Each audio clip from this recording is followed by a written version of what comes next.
Okay, hi everybody. We're going to start, okay?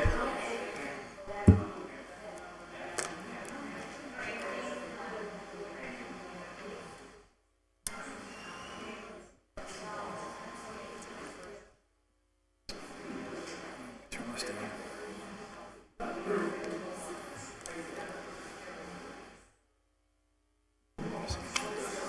Okay, good evening, everybody.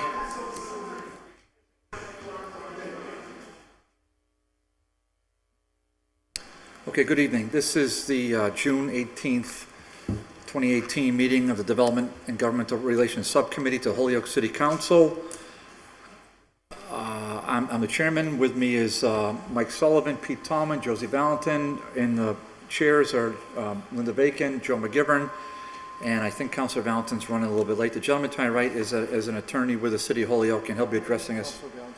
I said Councilor Valentin, but I can say it twice. Councilor Valentin's in the house. No, I thought you said I was running late. No, Councilor Roman is running late. Okay, Councilor Roman's running late. Okay, all right. Let's get into the nitty-gritty already. Love it. Okay, so prior meeting minutes. Does anybody want to make a motion? Make a motion to table. Motion to table. Okay. They can stand at the table. All right.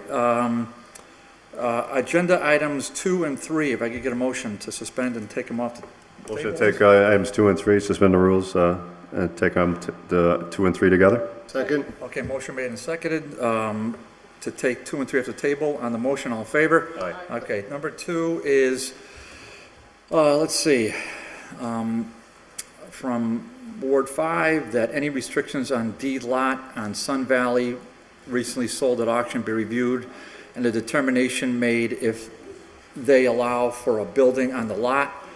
And number 3 is a communication from the Law Department regarding Sun Valley as well. So we had a good discussion with one of the abutters when we last convened on May 21st.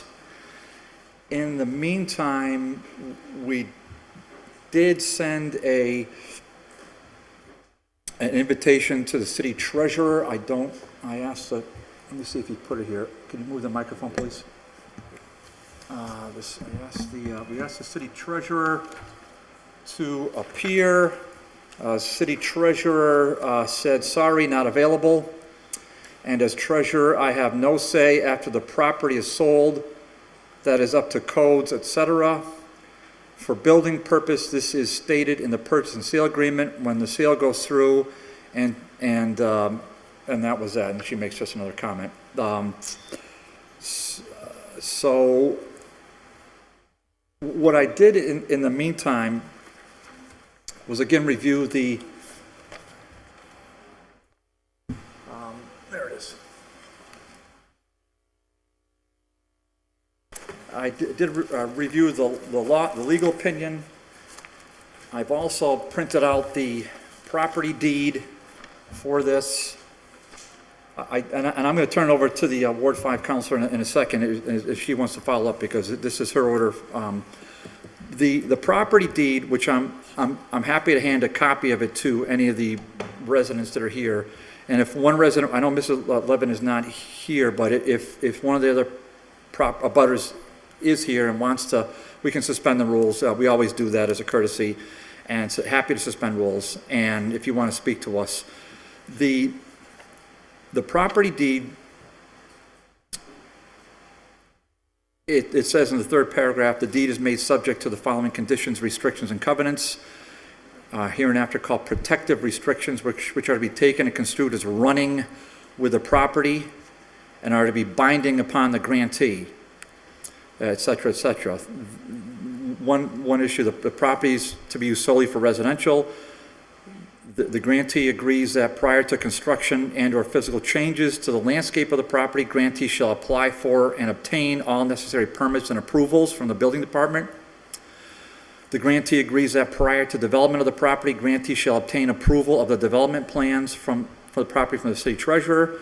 New construction of improvements to the property, any accompanying landscaping, fencing, and paving shall be completed within 2 years from the date of this deed. This deed is dated let's see here. I know it's recorded. This deed is dated September 7th, 2016. So I'm just reading the words here that as I said to one, I'm reading the words. This is not a legal opinion, just reading the words. New construction of improvements on the property and any accompanying landscaping, fencing, and paving shall be completed within 2 years from the date of this deed. So by September 7th, 2018. Further, the grantee must maintain the premises in compliance with all applicable state codes and ordinances. The grantee shall secure the property and remove all trash, debris, etc. Grantee must pay all taxes relating to the premises. If the grantee violates the protective restrictions or any term and condition of the sale, the City of Holyoke reserves the right to revert the property back to city ownership at no cost and for no consideration. All right, so with that, Councilor Vacon, I don't know if you want to add anything else? Just very briefly, thank you, Mr. Chairman. I just had a couple of notes that we had just a couple of remaining questions, some of which you just read into the record from the deed that I don't think was in there. And then there was a question that had been raised that the city took part of the land in eminent domain as a drainage easement, and what the implications of that easement to the use of the land was, I think was still a question. Give me a minute. I just have that as a side note.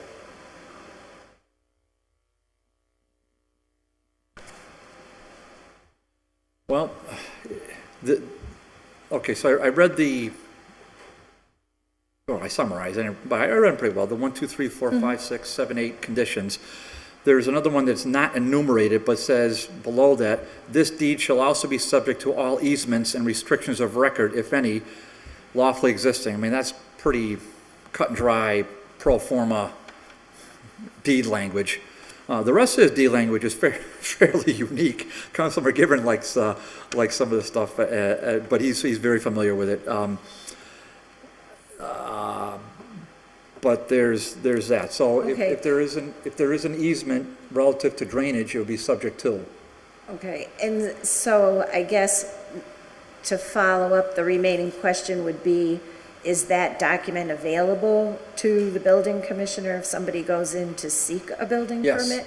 Because the other question had been raised, which the water's over the dam on that. The language in it that talked about no physical changes without a permit was thought by some to include clearing the lot, which has largely already happened.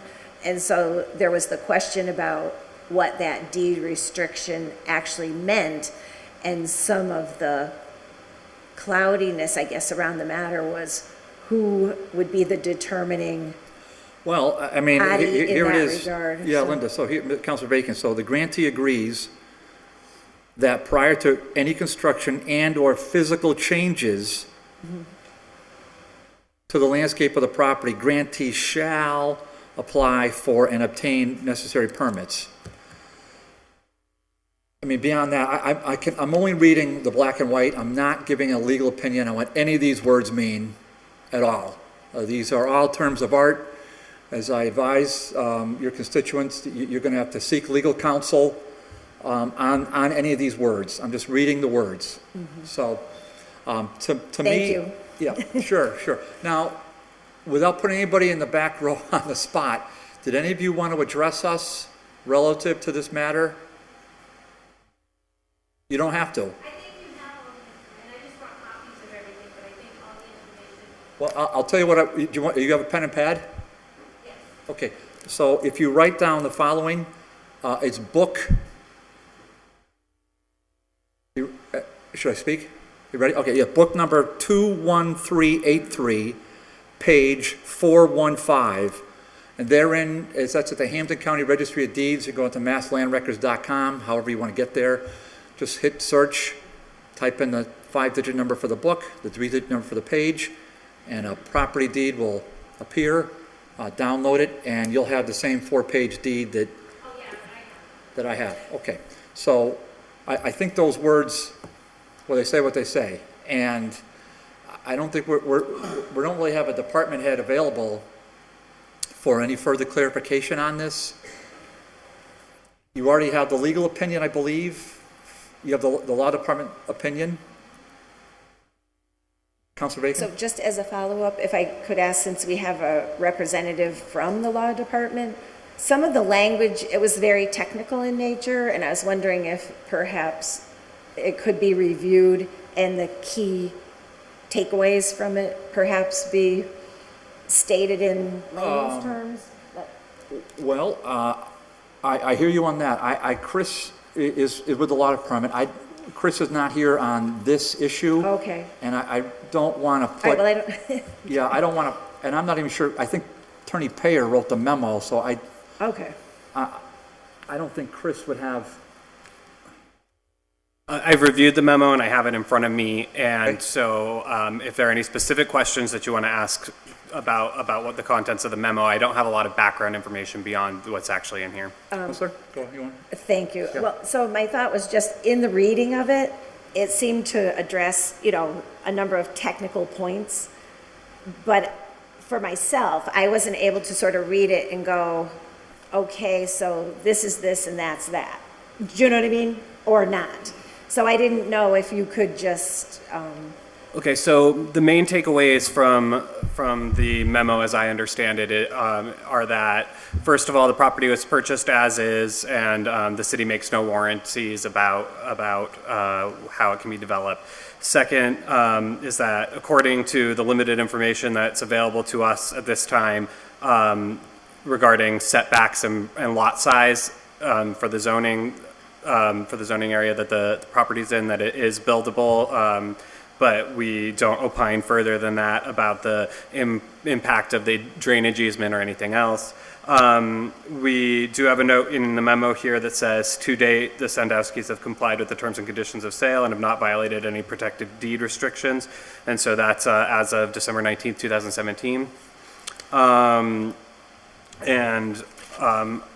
And otherwise, if you have any other specific questions, I'm not sure if that helps clarify what the memo's saying. yeah, I think that's the key points. Thank you. Any councilors have any other comments, questions? I could. Councilor McGivern? Thank you, Mr. Chairman. Chris, the city sold this at auction, and it was billed as a buildable, marketed as a buildable lot. You would think that the city treasurer's office would understand that there were deed restrictions on this. Is the city in any position responsible for not making the transparency of those deed restrictions prior to the sale? As the opinion notes, properties sold at auction are sold as is, and no warranties are made as to the buildable qualities of the property or anything else. It's our position that the buyer, the risk inherent in purchasing property at auction is compensated for by the value of the properties as sold. I appreciate that, buyer beware. But we're the city of Holyoke, and that's a shame that it was sold as a buildable lot if there are issues that weren't disclosed. To my knowledge, there's nothing that in the paperwork involved in the transaction that documented it as a buildable lot. So I am also unaware of the background around this, so I don't know exactly what you're referring to when you say it was sold, marketed as a buildable lot. The property was taken by the city in lieu of taxes that weren't paid. And then the city offered it at auction for sale. Okay? The city doing so, in my opinion, humble, is offering it as a buildable lot, or someone has a purpose for another reason, and a butter that would use it as land or protection. Okay, I understand what you're saying.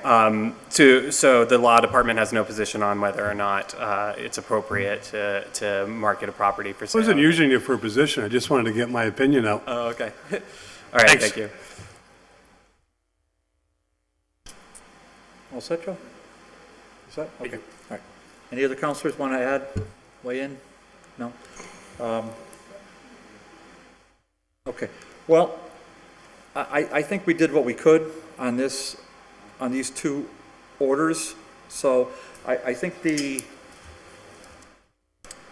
we could both separate, the item 2, I believe, is complied with. Item 3 is just, it's a communication, it's just received. I don't think that needs to go to the full city council, but item 2 needs to be brought back to the city council. So I'd entertain a motion. I would suggest you make it complied with, but you tell me. Make a motion that item 2 is complied with.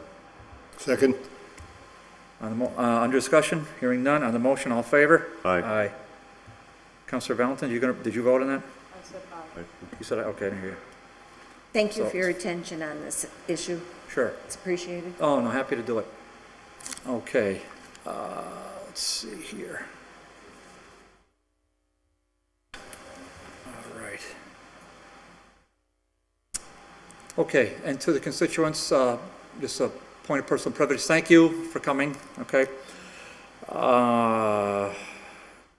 Number 4, please get a motion. Motion to take item number 4 up for discussion. Second. On the motion to take number 4 off the table, all in favor? Aye. It is ordered that, in accordance with 30B and the Code of Ordinance, procurement ordinances, the City Council declare parcel of 55 Hamilton as surplus property available for disposition. Said property is identified thusly. On January 9th, 1991, the property was awarded to the city via land court decree. The property is zoned downtown residential district and has an assessed value of $28,100. And thank you, Marcos, for the well-written order. I appreciate that. It hits all our high points. And we have with us the Director of Office and Planning and Economic Development, Marcos Marrero. And Marcos, take it away. Thank you, Councilor Bartley. It's a template at this point, so I can't really, take credit It just for how it's written. rolls right off. So this is, and I'll reference some information here. I was putting a presentation on for one of the items on the agenda, so I figured everything that involved me, I have it up there for easy access. We're talking about a pretty small lot near Main Street on Hamilton. It's just over 3,400 square feet. It's been city-owned since 1991. Right now, its assessed value is at $28,000. I'm pretty sure its actual value would be much less than that. It's in Area 8 of the Urban Renewal Plan, which is, so for reference, that's what it is. The top of the slide is north. That green area that is marked by parcels 1 and 2, that's Carlos Vega Park. And the gray street on the left that says it's marked by 141, that's Main Street. So primarily we want to make sure that we don't just leave it up to the highest bidder, because this is an area. So if we do it by auction, it would just go up to the highest bidder. We want to make sure we have a little bit more control over what goes on that property, because for context, this is Area 8 of the renewal plan. The redevelopment authority right now is putting together a project around Carlos Vega Park. And while this property in particular isn't on the plan, but signified by that red arrow pointing to, stuff that's not on the plan, it would be important to optimize how that gets used. So doing it in a RFP format by declaring it surplus would be preferable in my mind, instead of doing it through an auction where the city has less control. So as I know these questions come up, because as a true to form, just to make sure we go over this, declaring it surplus just means that the executive has the power to put out a request for proposals or negotiate a sale if it's less than $35,000. But once a proposal is selected, it is then submitted again to the city council for approval. Declaring surplus requires 2/3 vote. Selling requires a simple majority vote. That is the view of the parcel. It's the mostly grassy area between the sidewalk on, I think that's Clemente Street that has the yellow line, and the alleyway. Important to note is that that mural on the abutting property, which there is some level of community desire to keep that. It's been there for quite some time. I overshot dramatically. Okay, that's basically the overview of the property. Just trying to see if we can get it declared surplus to accept proposals. Okay, and has there been any pre-RFP interest? Yeah, the the abutter there, it's clear that some people are using it for parking. I'm not sure how interested the owner would be to purchase it. There's a nearby organization that has been thinking of expanding their footprint as well for that lot. A nonprofit organization? Yes. Very recently, the redevelopment authority considered whether we wanted to, I'm saying we because I also have the hat of executive director of the redevelopment authority. The redevelopment authority considered whether they would modify the urban renewal plan to include this specific property and another property. So if you were to follow the red arrow, the following property on the other side of Hamilton Street, ultimately the redevelopment authority board decided that it was better to focus on the stuff that was already on the plan, and if anything, try to leverage the blue properties that used to be owned by, for the most part, Holyoke Machine, as part of a development property there, rather than expanding the scope. So yeah, those have been the three entities that have looked at this property. Just repeat those in from Mike. Number one, I would expect the abutter to be interested for parking. Number And the two, abutters, the the residential abutter, because residential, okay. people are encroaching on it. I mean, it's not, I'm not trying to throw anyone under the bus, but it does happen. You can see it in the picture. Oh, sure. Yeah, timely photo. The nearby organization that has an interest in doing something on the lot. We don't have a formal proposal in front of us. That's okay. Listen, I'm And the third would be the redevelopment authority, but at this point they have looked at it, but at this point they've decided that they're not going to formally petition to modify the plan. when you do RFP, will you send notice directly to the abutters? Is that possible? Yeah, I know that's been a point that's been brought up before. So even when we don't do a formal RFP, we always notify abutters, because if nothing else, it gets ahead of, bad feelings. Someone may have been wanting to do the greatest thing next to their property, and so if they're not notified, they won't know. So yeah, we do that. I mean, I'm not disparaging a lot. I mean, I'm glad you do it, but this probably wouldn't call for advertising the Wall Street Journal or some national publication, correct? I would. Correct. Right. I mean, we try to advertise as much as possible. So if we can put it, if it's very little money to put on the central register, we'll try to do that anyway. Yeah, great. But yeah, at the very least, we notify abutters or people entities that we know have had an interest in Holyoke. Yeah, parking it's a demand. So Yeah. and the more cars we can get off the street. So we've seen some parking lots developed that turns out to be really, really nice, and I think they've been a credit to the neighborhood. Okay, councilors have questions about this? Boy, I think you hit the nail on the head. I'll entertain a motion that we recommend to the city council to declare this parcel surplus. Motion to declare 55 Hamilton Street surplus. Second. The motion made and seconded. Any more discussion? Hearing none. On the motion, all in favor? Aye. Aye. That's approved, Marcos, 4-0. To recommend to full city council declare 55 Hamilton surplus for the purpose of getting out putting out the RFP and purpose of getting it back on the tax rolls. Thank you, Marcos, for that. Okay, I'd like to get a motion to take number 5 off the table, please. Item take up number 5 off the table. Second. Motion made and seconded to take item 5 off the table. On the motion, all in favor? Aye. Council Valentin filed this. It's the city council, on behalf of OPED, City Council declare that the land at 416 Appleton has not been used for a park or open space and is not needed for such purposes. 2, petition the general court of the Commonwealth for a special act to remove 416 Appleton from the provisions of Article 97 of the Mass Constitution.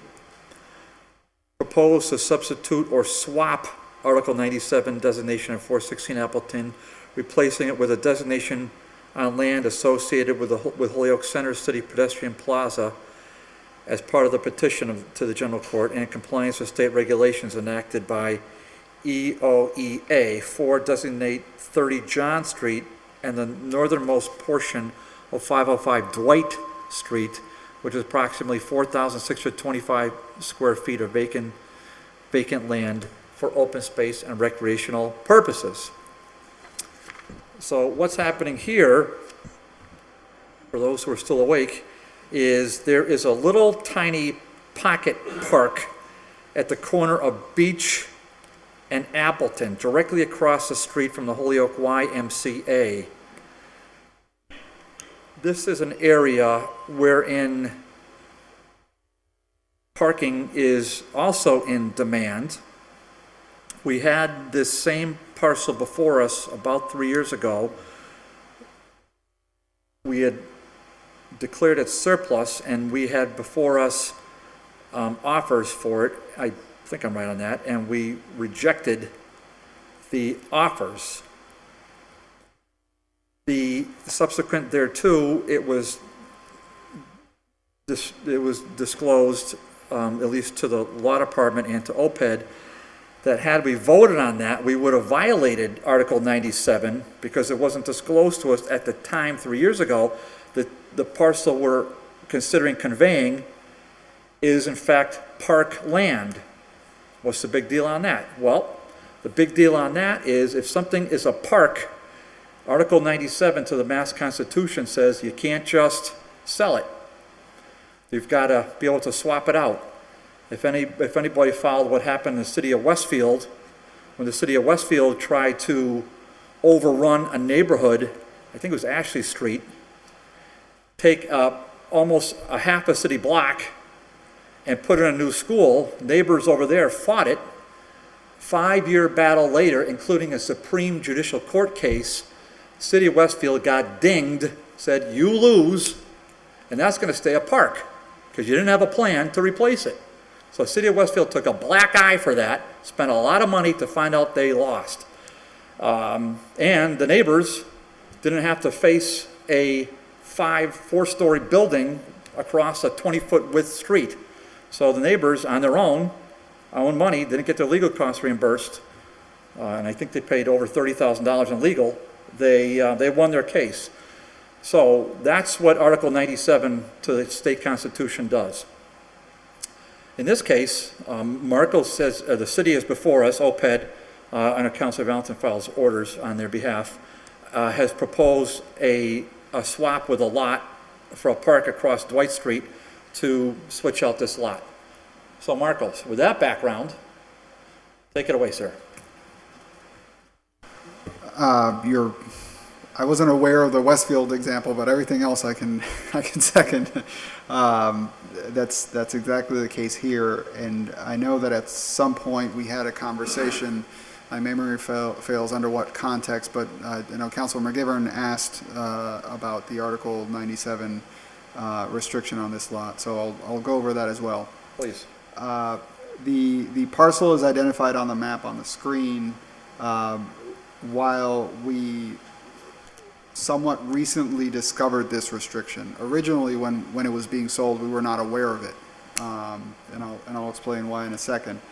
As you can see on the map, there's a green block on the corner of Beach and Appleton Street. That is indeed used as passive recreation on the corner.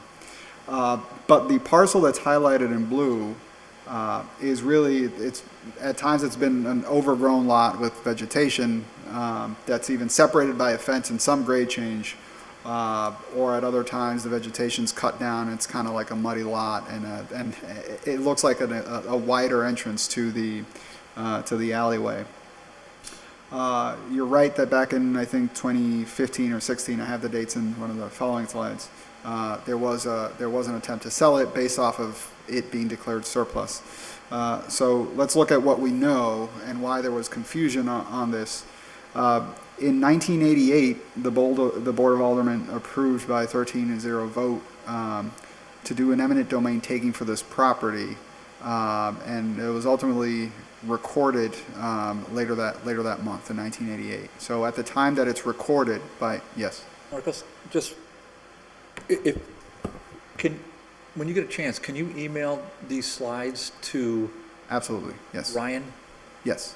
And then Ryan can And I have copies here as well, physical copies, but I will do that as well. Okay, well, then Ryan can scan them in. I just want to make sure we have that for our. Yes, our record. I can do both, not Thanks, Marcos. a problem. So in 1988, the property was acquired by eminent domain for the purposes of parkland. That's how it was recorded. That's what puts the restriction of it as a park. However, for some reason that honestly I can't say, I was 5 years old at the time. The taxes on the parcel continued to be assessed on it for a very long time. So by 1991, the city of Holyoke finally flags this as a property that still owes taxes. But in 2008, a deed in lieu of foreclosure was signed over to the city. So in recent history, the city thinks that it's taken it by tax title foreclosure, and therefore it was declared surplus and sold. Folks not knowing that 30 years ago it was taken, when in reality there was no taxes to be taxed on this property. It was ours the whole time. So it's kind of awkward. When we went to sell it in 2015 or something like that, I think that's when we have it here. We had another vote to declare it surplus, and then there was an attempt to sell it. We were not aware of that history, and so it was made. It was brought to our attention by Sidal and Sidal after we revisited the property to see how to market it again. One day we got an email from Sidal and Sidal saying, "You have a bigger problem. It was acquired for parkland purposes." So, and that's a satellite view of the property right there in red. So in order to take out an article, it is possible to sell parkland, but there is a process for it. It requires a local petition from the city, so a vote by the city council, a signature by the mayor, and a unanimous vote by the Parks Commission. And then that gets approved by a 2/3 vote of the general court. However, there are regulations more than the law. There's a regulation from the EOEEA, that's the Executive Office of Energy and Environmental Affairs, where you need to meet their criteria for the discontinuation. Otherwise, the city would be, you can legally do it without their criteria, but then you would be disqualified of any future grants by EEA, which is obviously something we don't want to do to ourselves. So everyone follows their criteria, and it's three-pronged. They want municipalities to substitute the land that they take the restriction off. They want to substitute it in land size. Usually they ask for more than what the land is. They want you to replace it in monetary value. So if you sell a piece of land for $1 million, say, they don't want you providing a small pocket park that costs you $50,000 to build. They would want you to take the money that you're making off of the land and putting it towards the new land, right? So it's fair compensation there. And then they want you substituting it for recreational value. So if you have a well-attended soccer park, they don't want you leaving soccer players without a venue and then just doing a baseball park, unless you could prove that no one plays soccer anymore, right? So that would be an example. In this situation, we kind of have an advantage in that it's pretty small, so it's not like, referring back to the satellite image, it's not like we have to find acres and acres to replace it.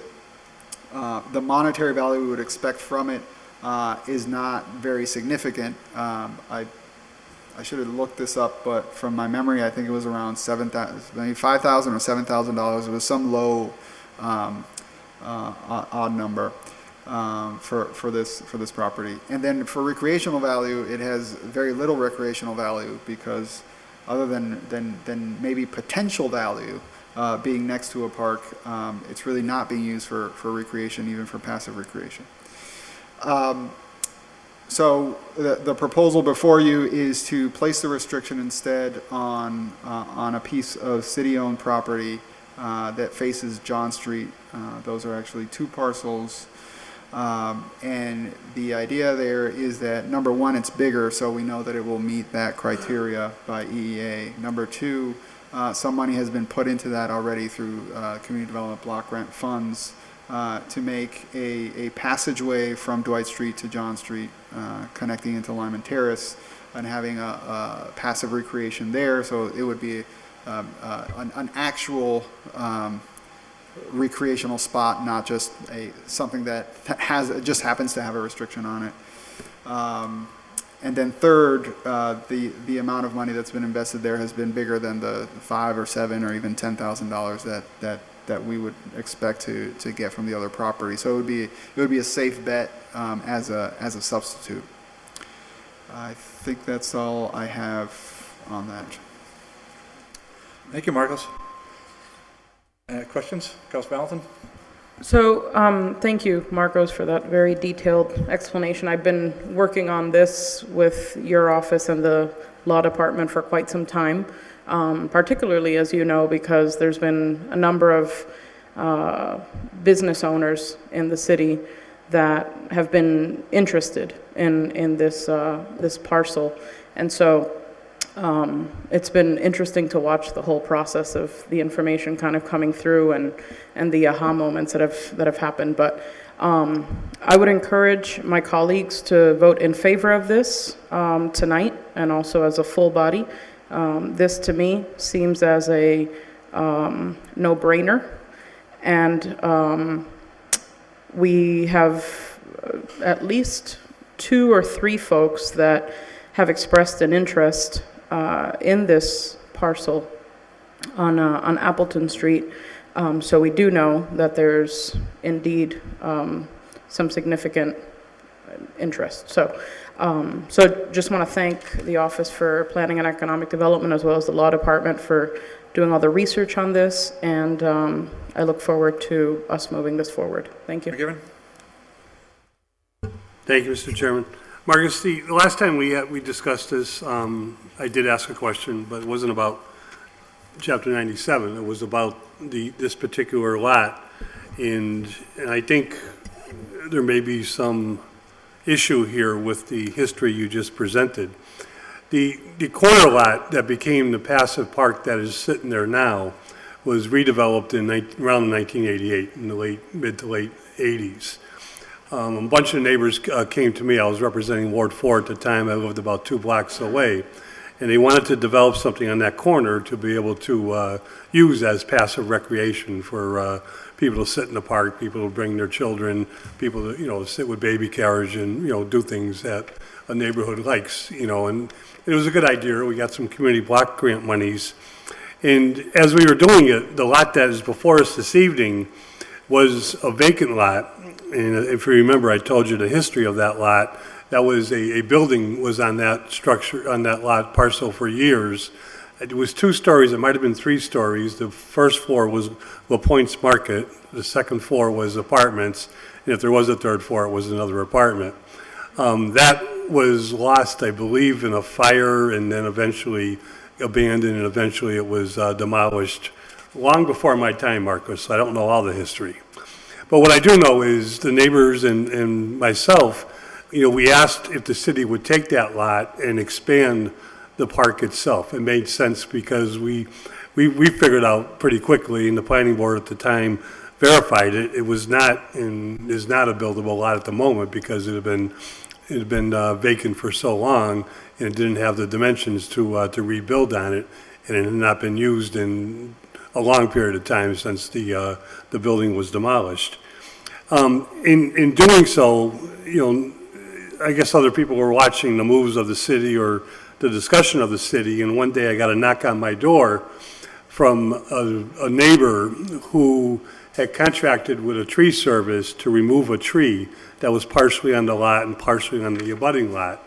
And it was, I forget the bill, but it was $2,000 to $3,000 to remove that tree. The people who wanted to remove the tree were purchasers of the lot itself, of the vacant lot. And what they did was they came to the city, let me back up. They didn't come to the city to try to purchase the lot. What they do is they wanted the city to take it by eminent domain and then put a different value on it than that $6,000 or $7,000. That was shot down. The city never took that lot for the park purposes. And I don't know how it could have gotten on the deed. I don't know how, and I believe the reason it was continued to be assessed for taxes is because the city did not own it. The city only owns what is the current footprint for the park that's there now, in my recollection.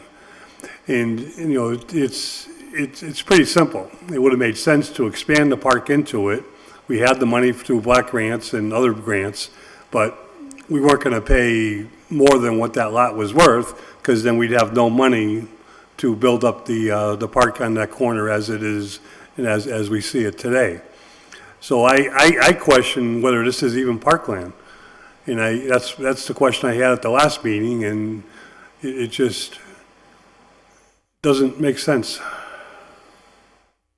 So, I mean, I obviously wasn't there, so I definitely have. Are you calling me old and I was there? No, I'm just, Okay. I wasn't Just want to make here. that clear now. No, just I geographically. started at a wasn't young here. age. Most of my neighbors can attest to it, okay? I wasn't in Holyoke, that's all I'm saying. The lawyers have found the recording of it in the Registry of Deeds. That's the only thing I can attest to, right? So I have no reason to question your memory, but there is a recording in the Hampden County Registry of Deeds that it was taken by eminent domain for parkland purposes. So other than kind of maybe sitting down and having a further conversation with the law department and going over the documents, maybe there's some misinterpretation of what they saw. I don't think there's anything I can offer you that's different. Well, than that. can we get a copy of the deed, the recording? Sure. And can we get a copy from the, that you used for the verifying the vote of the Board of Aldermen at the time?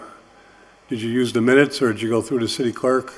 I used the memo created by Paul Payer.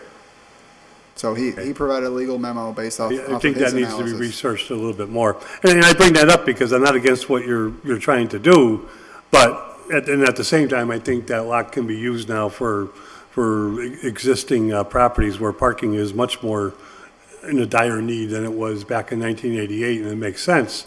But I really don't think this is parkland, and I think eventually that's going to show true. I would hope it isn't. I mean, honestly, I wouldn't want to go through this whole process if I can avoid it. It takes up our time. The best thing we could find that it's not. Thank you. May I just add, Counselor, that if you go back to this. Hold on a second. Sorry. So we raise our hand. So I just want, okay. So is this in response to Joe? Okay, go ahead. Sorry, Counselor. If you go back to the timeline, the last, I'm just trying to deflect a little bit of the attention from the law department and point out that the lawyers that we retain for these land issues reported to us in June of 2016 that the property was taken by eminent domain, and that's where that's the source of that information. So it's an official opinion of the law firm that we retain for these purposes. Why would we retain a law firm for this? We retain a law firm to clear our tax title sales, Sadal and Sadal, and so in the process of reviewing this particular property, that's That's not something we would do in-house? we don't clear title before doing tax title takings, no. Just curious.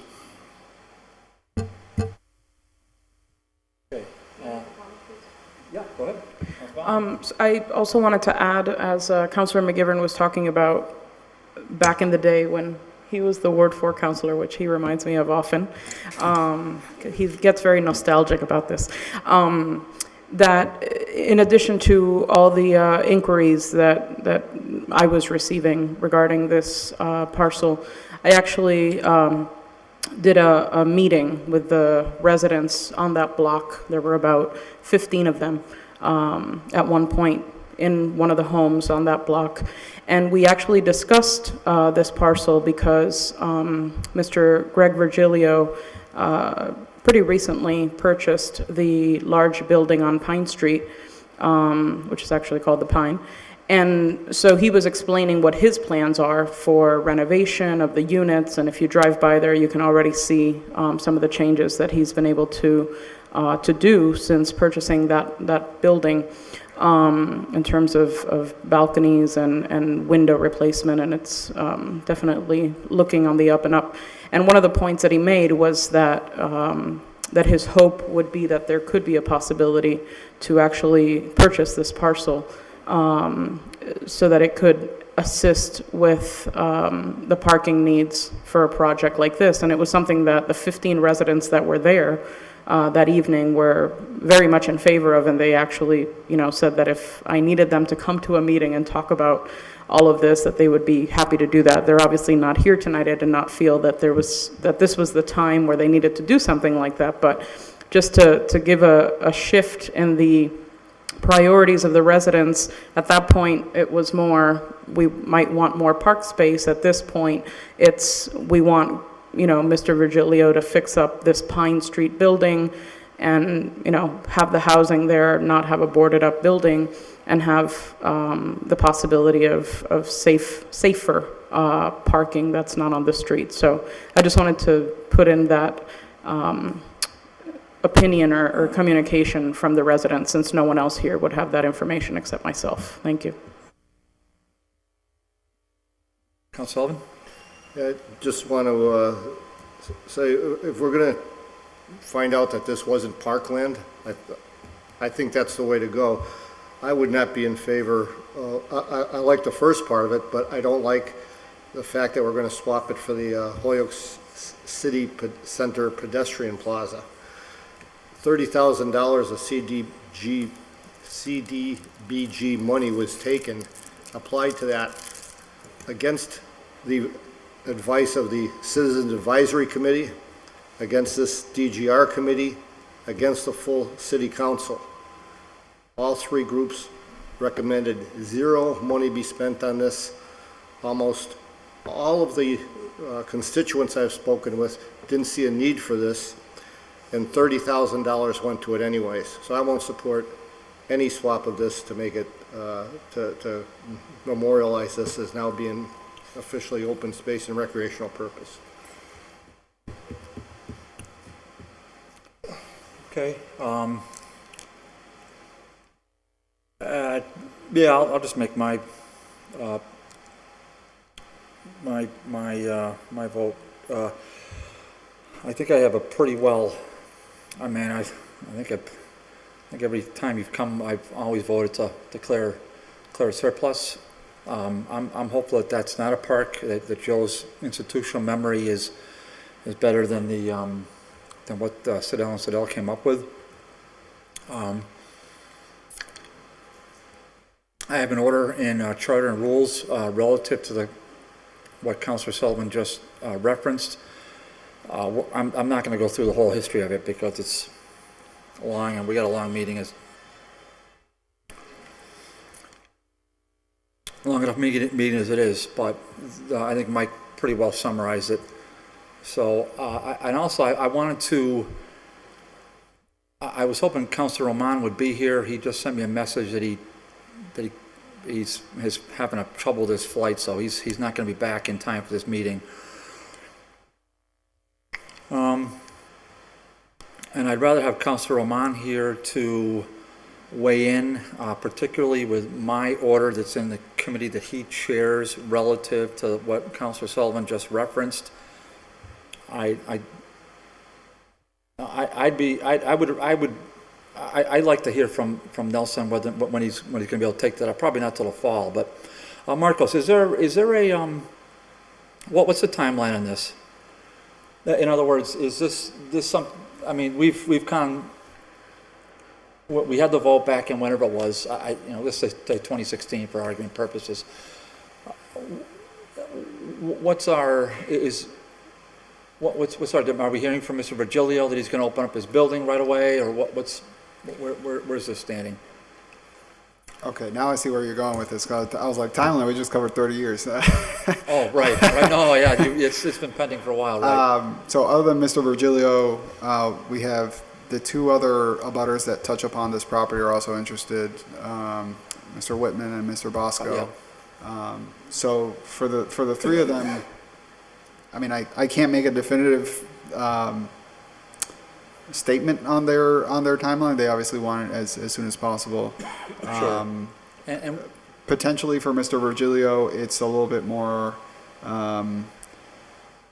he has a higher density property, right? He has the tallest building. So for him, it may be the biggest problem. I don't want to get ahead of myself if I'm going to have to be on a committee evaluating proposals. I do know he's phasing in his development. It's not like he's, starting day one, doing it in 6 months with bank financing. I do believe he's going slightly faster than he originally anticipated. So I don't have a firm answer for you, but we also don't have a firm deadline. I can comment on that. yeah, I'll recognize you in a second. And if I remember last time, it was an offer solely to Mr. Bosco. I don't think it was put out to RFP, at least I don't recall that. I think we had put it out to abutters.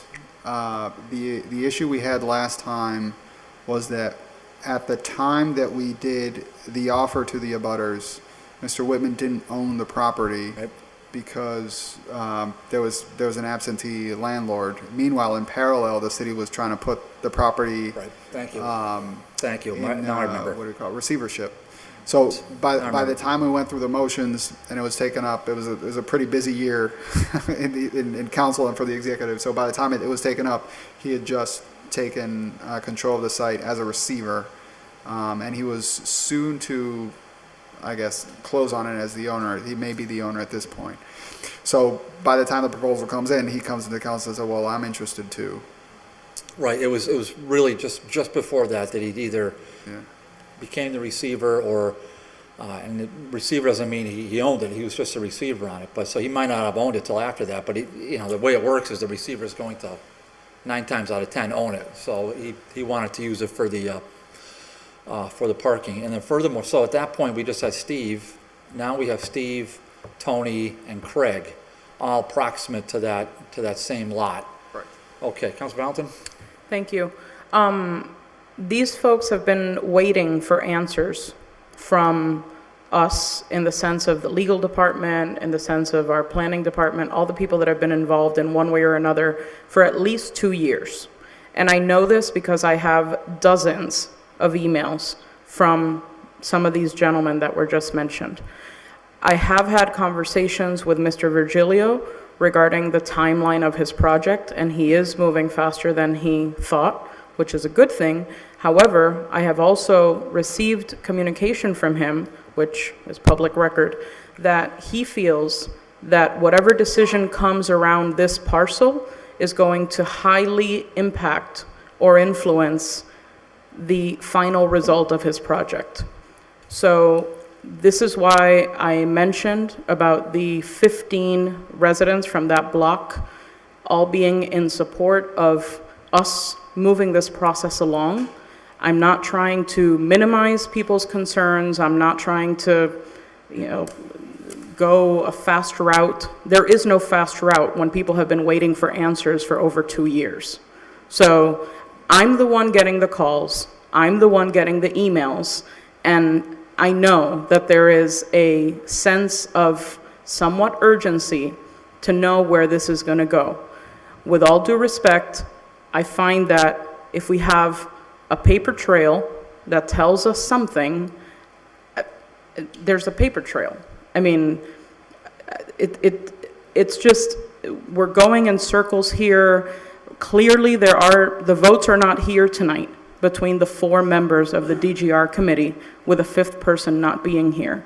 There's been indication that the chair wants to wait for this 5th person. I mean, we don't meet in July as a city council. We're already looking at fall. I just want to say for the record that, again, these folks have been waiting at least 2 years, and in my opinion, it is not a fair process. So I cannot leave this item without saying that for the record, for all the folks that have been contacting me for more than 2 years about this issue. Thank you. Yeah, just a point of personal privilege. You know, I love being lectured to by somebody from the same ward where there was a 2-year delay relative to the YMCA parking lot.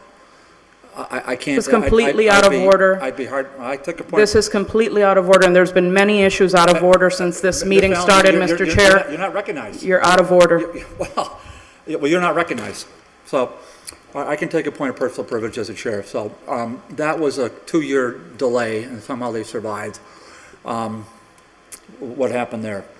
So just for, you know, for as far as being lectured to, you might as well have the whole history involved. If you don't remember your history and your vote. You're not supposed to I'll- use I'll- you terms. I'll- You're out of order. I'll have to remind the counselor of that. Your vote was against the YMCA. Out of order. And it caused a 2-year delay, so the irony is perfect. Out of order. Okay, so with that, I'll entertain any motion. Motion to table, because the votes are not here. Second. Motion table, motion table is non-debatable. On the motion, all in favor? Aye. That motion's tabled.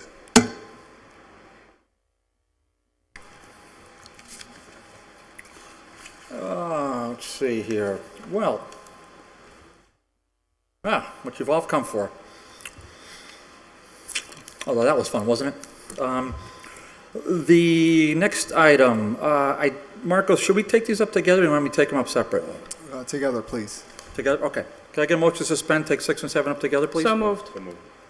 Second. On the motion, take 6 and 7 off the table and suspend the rules, take them as a package. On the motion, all in favor? Aye. Aye. Ordered that in accordance with Mass General Laws, Holyoke Ordinances, vote to approve an MOU between the City of Holyoke and Holyoke Housing Authority for the acquisition of the land identified by the Board of Assessors. It's 2 parcels at Chestnut, Cabot, Elm, and Hampshire Street, the former Our Lady of Perpetual Help Parish Block. The purpose of the MOU is to secure the block as a site for the development of a school building or a housing development if a school building is not developed. Item 7, City Council, in accordance with Mass General Laws, so Holyoke Ordinances, vote to approve a consensual order of taking or deed in lieu of taking in accordance with the purchase and sale agreement between the City of Holyoke and the Roman Catholic Bishop of Springfield to acquire by right of eminent domain in consideration for just compensation unless previously waived, a parcel also known as 71 Maple Street, which is the former Monte de la Rosa Church. So before that, look who's here. So before that, we have, before us, we have the mayor and we have Director Volped. Tony, why don't you come in for a second? Just so we can, you know, just go do it right to mic, yeah. Is the mic on, Tony? No. Pull up towards you, I guess. Is that better? That's a lot better. I asked the chief assessor, Tony DeLude, to come before us. I think you'll find on tomorrow night's agenda a question relative to this, but I thought we would sort of get out ahead of it. And Tony actually volunteered to come tonight, but we had a discussion last week. Plus, seeing I just want to get Tony on the record first on this, so we can just get an explanation. So Tony, the question I think you were going to address is relative to the issue before the appellate tax board. So it's my understanding that since the former Monte de la Rosa Church is closed, it lost its religious designation and became subject to City of Holyoke property tax, and I think it was deemed by your office to be a commercial building and taxed thusly as at the commercial rate. I also understand that the Roman Catholic Bishop has filed, in a timely fashion, an abatement, and then they went before the appellate tax board. So with that background, why don't you just address us where this There matter was, stands? they filed actually on the land, the old Perpetual Health, where the school was. They filed there. They filed at Holy Cross Church. They filed for the regular church because they had a tower at the Holy Cross Church. Everything's been appealed. We've made deals with and settled out of, per se, appellate tax board. No interest, lawyer fees, appraisals, everything. All in all, it was about 250,000 for the church mainly. They've pulled the appellate tax board files back. What kind of hindered our value was, the delay for the demo, and also, there's other factors that were involved, groups that wanted the church and delays and everything. So myself and Debbie sat with the attorneys for the church. We felt that without going to full appellate tax board, losing interest also, because our hands were kind of tied after the demo permit was blocked, meaning we didn't allow them to, tear the place down, and that would have been a negative value for the church. We feel over the 4 years, with all in all, the city's out in front about $100,000 with everything for those 4 years. Even after the abatements, it's come strictly out of our overlay, so there's no transfers of money. So just before we get to the overlay, because that's confusing for a lot of people, but, so when you say the city's ahead by $100,000, can you just sort of expand upon that for a Well, minute? after all the taxes that were charged for those 4 years, minus the abatements, the city's still ahead about $100,000. That sums it up pretty.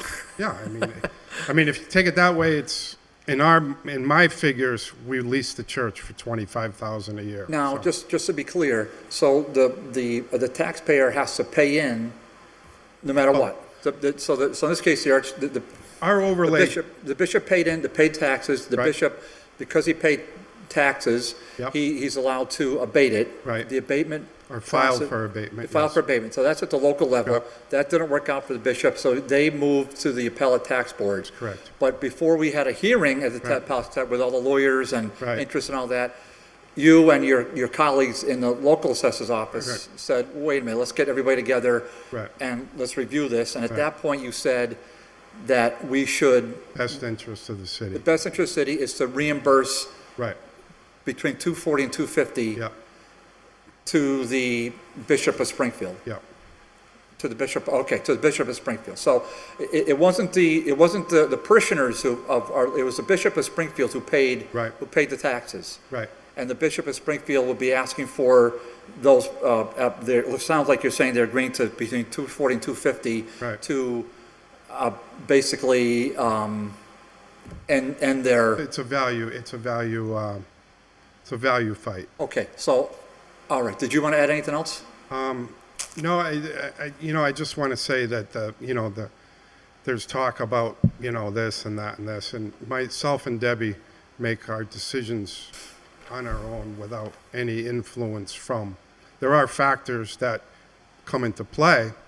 There's some stuff that we can't talk about, which is private, filed by the church. I have a folder that's thicker than the desk. But we do our best for the city, and we felt at that time it was the best decision for the city. So All right. we still have money that's in the overlay. The overlay is a bill for us. All the taxpayers in the city could really contribute into the overlay. But with our overlay still over $500,000, we felt it was still a good decision. And like I said before, we're still going to give 75 back for the Verizon thing. which is still pending, or was settled. We're settled with them through 2022. So we feel really good about our overlay, and we cleared up a ton of properties that were on the docket for a long time. Okay, that's great background. Do Yeah. Councilors have questions for the assessor? Yeah, I don't see any hands raised. Tony, that was a great summary. Yeah. Thank you for that, and I really appreciate it. thank you. All right, thank you. Thank you. Okay, so that's a bit of background. Marcos and the mayor, welcome. Marcos, you're here all the time. So appreciate you both being here. I'll put it in your capable hands so at this point, let me see what I have before me. I have it's now a signed document.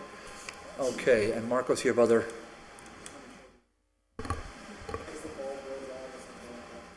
Oh. Right. Oh, this is everything, Marcos? It's everything that's been up there. You never know when the power's gonna go out. Okay, so this is Hamilton. This is Appleton. And this is MD. Oh. So organized.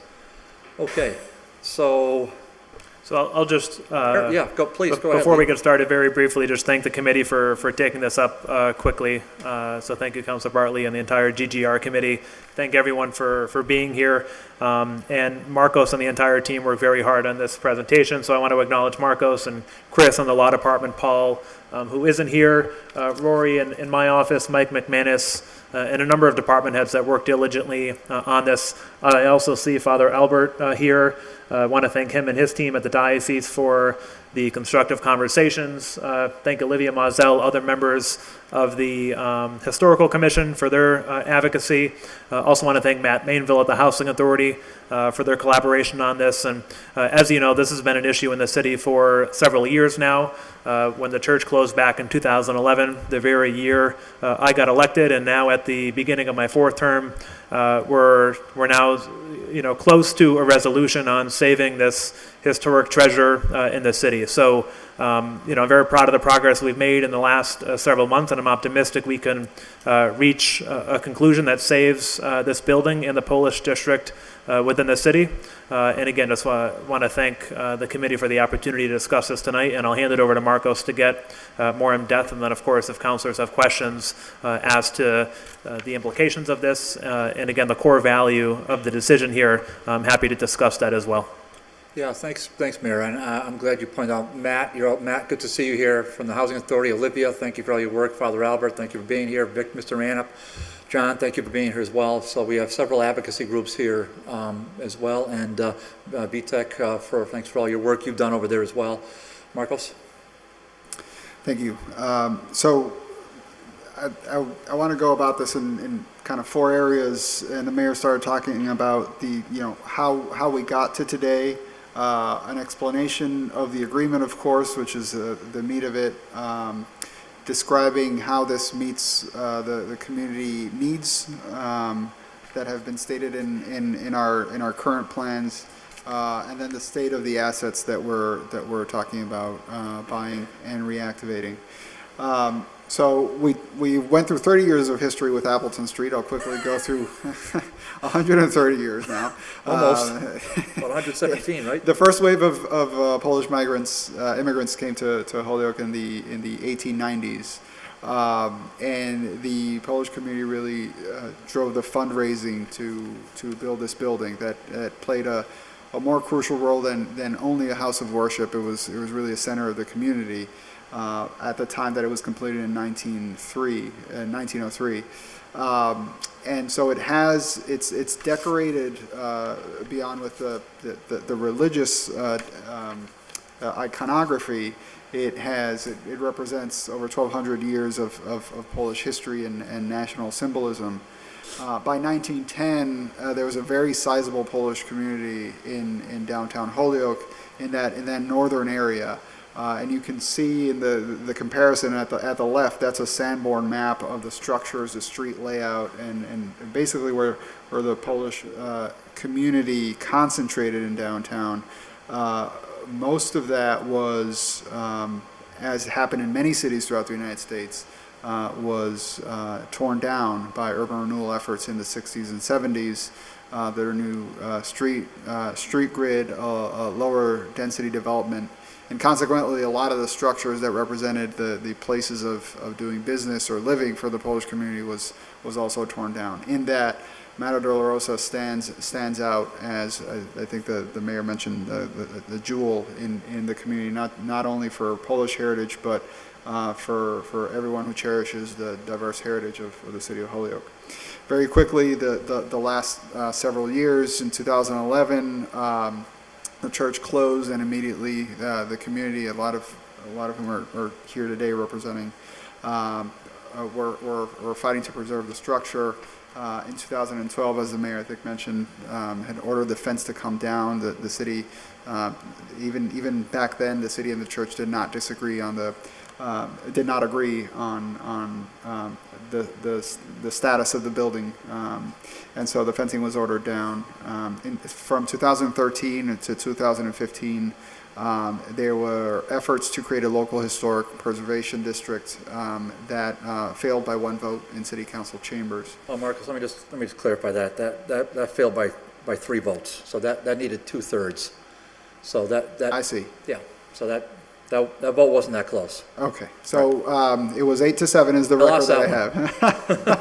Okay, I stand corrected. That's all right. It failed by 3 votes at an 8-7 margin. Yeah. From roughly 2015 to 17, there are multiple discussions or attempts to have a private transaction between the diocese and some interested parties to acquire, but full terms could not be reached by the parties. Later in 2017, the diocese applies for the demolition permit, and at the time that the 6-month demolition delay that was imposed by the Holyoke Historic Commission ran out, the mayor took the initiative to try to impede it by opening up conversations with what role could the city play, and that leads to today in 2018. So what is the agreement? And it's been stated publicly, but just so that we're on the same page, there are essentially 4 parts to this agreement. One is a purchase of the Mater Dolorosa building and grounds for $50,000 from the city.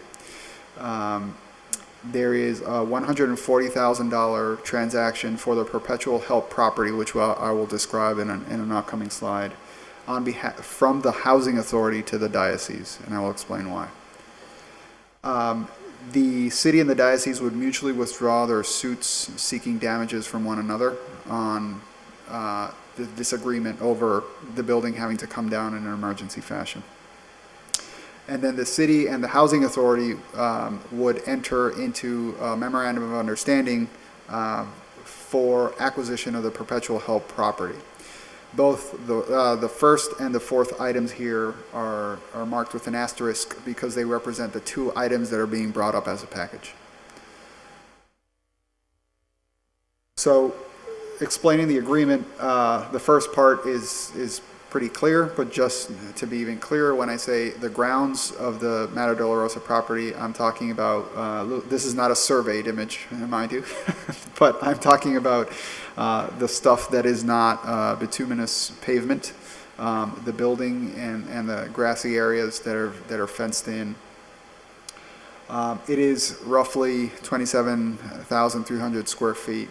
The building footprint is roughly 12,000 square feet.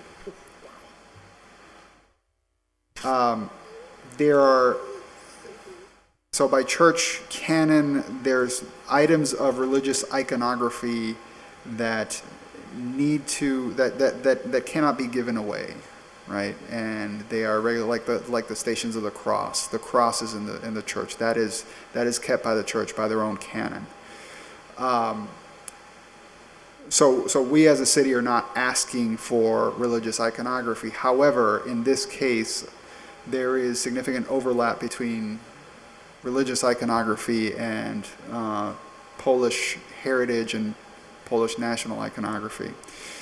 And so those things that have been identified as priority things have been like windows, murals, and the lamps. And the diocese has agreed to provide them as a 1-year lease, $1 annual lease, I should say, so that they meet church law, their church canon, by keeping it. But as owners of the property, we can maintain them in the structure.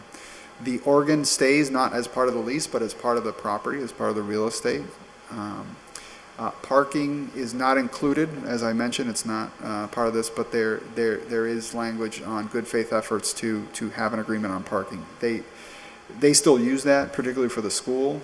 They have for school events, so they're not interested in selling it. Honestly, we didn't also have time to get into, or even if we had time, it's just impossible to predict every condition in the future by which we would have parking, the rates and whatnot. So there's language in there on good faith efforts for parking in the future.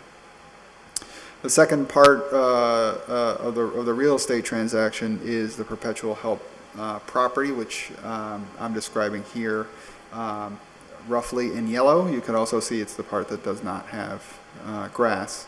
This is a block that's bordered by Chestnut, Hampshire, Elm, and Cabot Street. It's near the Lawrence Elementary School and Holyoke Library.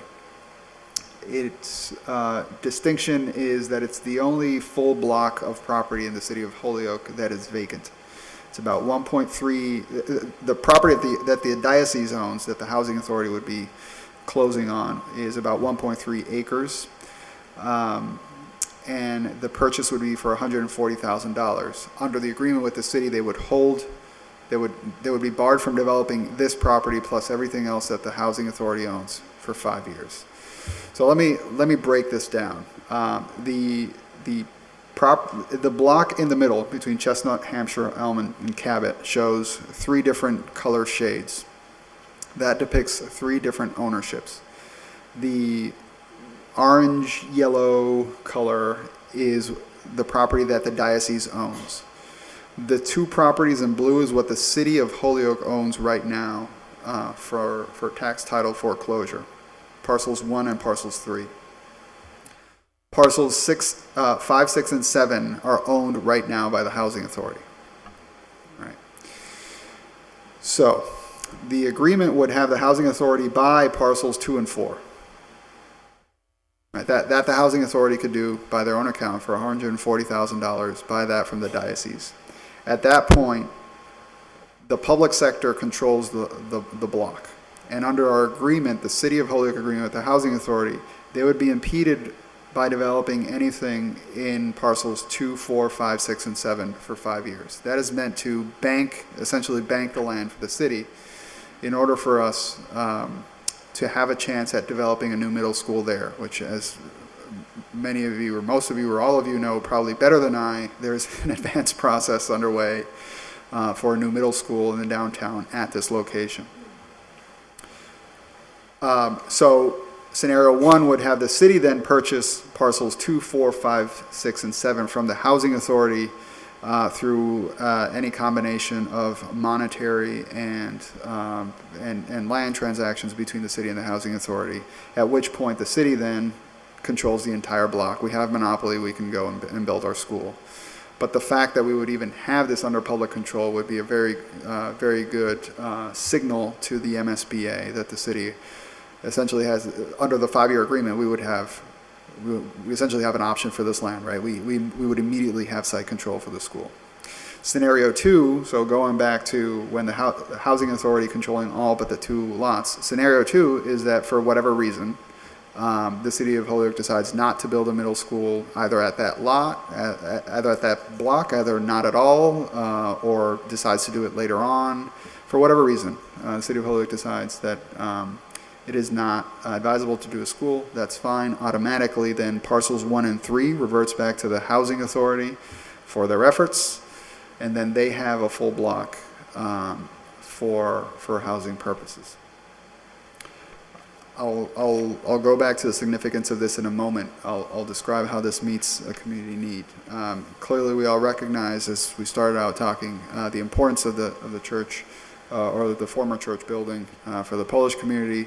Mater Dolorosa is a priority endangered property listed in the City of Holyoke Historic Preservation Plan. It's a cultural and community anchor. But going back to the property on Chestnut, the poetry behind the deal, if I may, is that the urban renewal plan actually states that Plan A for the site is a school. But if school's not possible, then we would build housing there.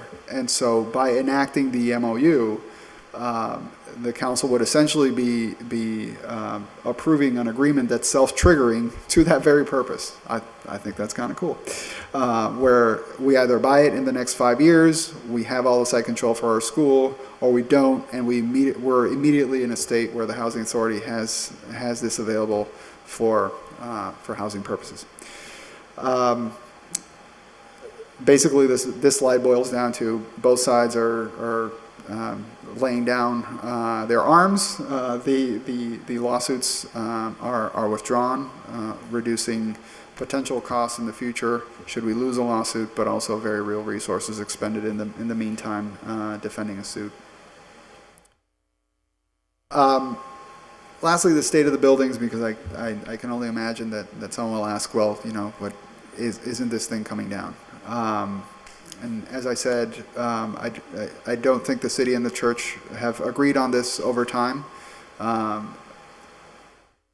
I think, truthfully, the church may see a different timeline. For them, they have a building where they either use it for a church or they don't, and then it has no purpose for them.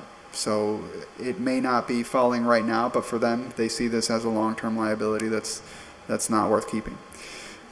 We have several findings that we have access to. One is this quote that I'm providing from a third-party engineer, so that is not paid by the church, not paid by the city, that their professional opinion is that the steeple will not fall, that is actually overbuilt and can withhold not just the pressures of the weight, but the wind loads, and that the things that are wrong with the steeple are really a matter of normal maintenance costs that would go with maintaining something like this, and they're not extravagant.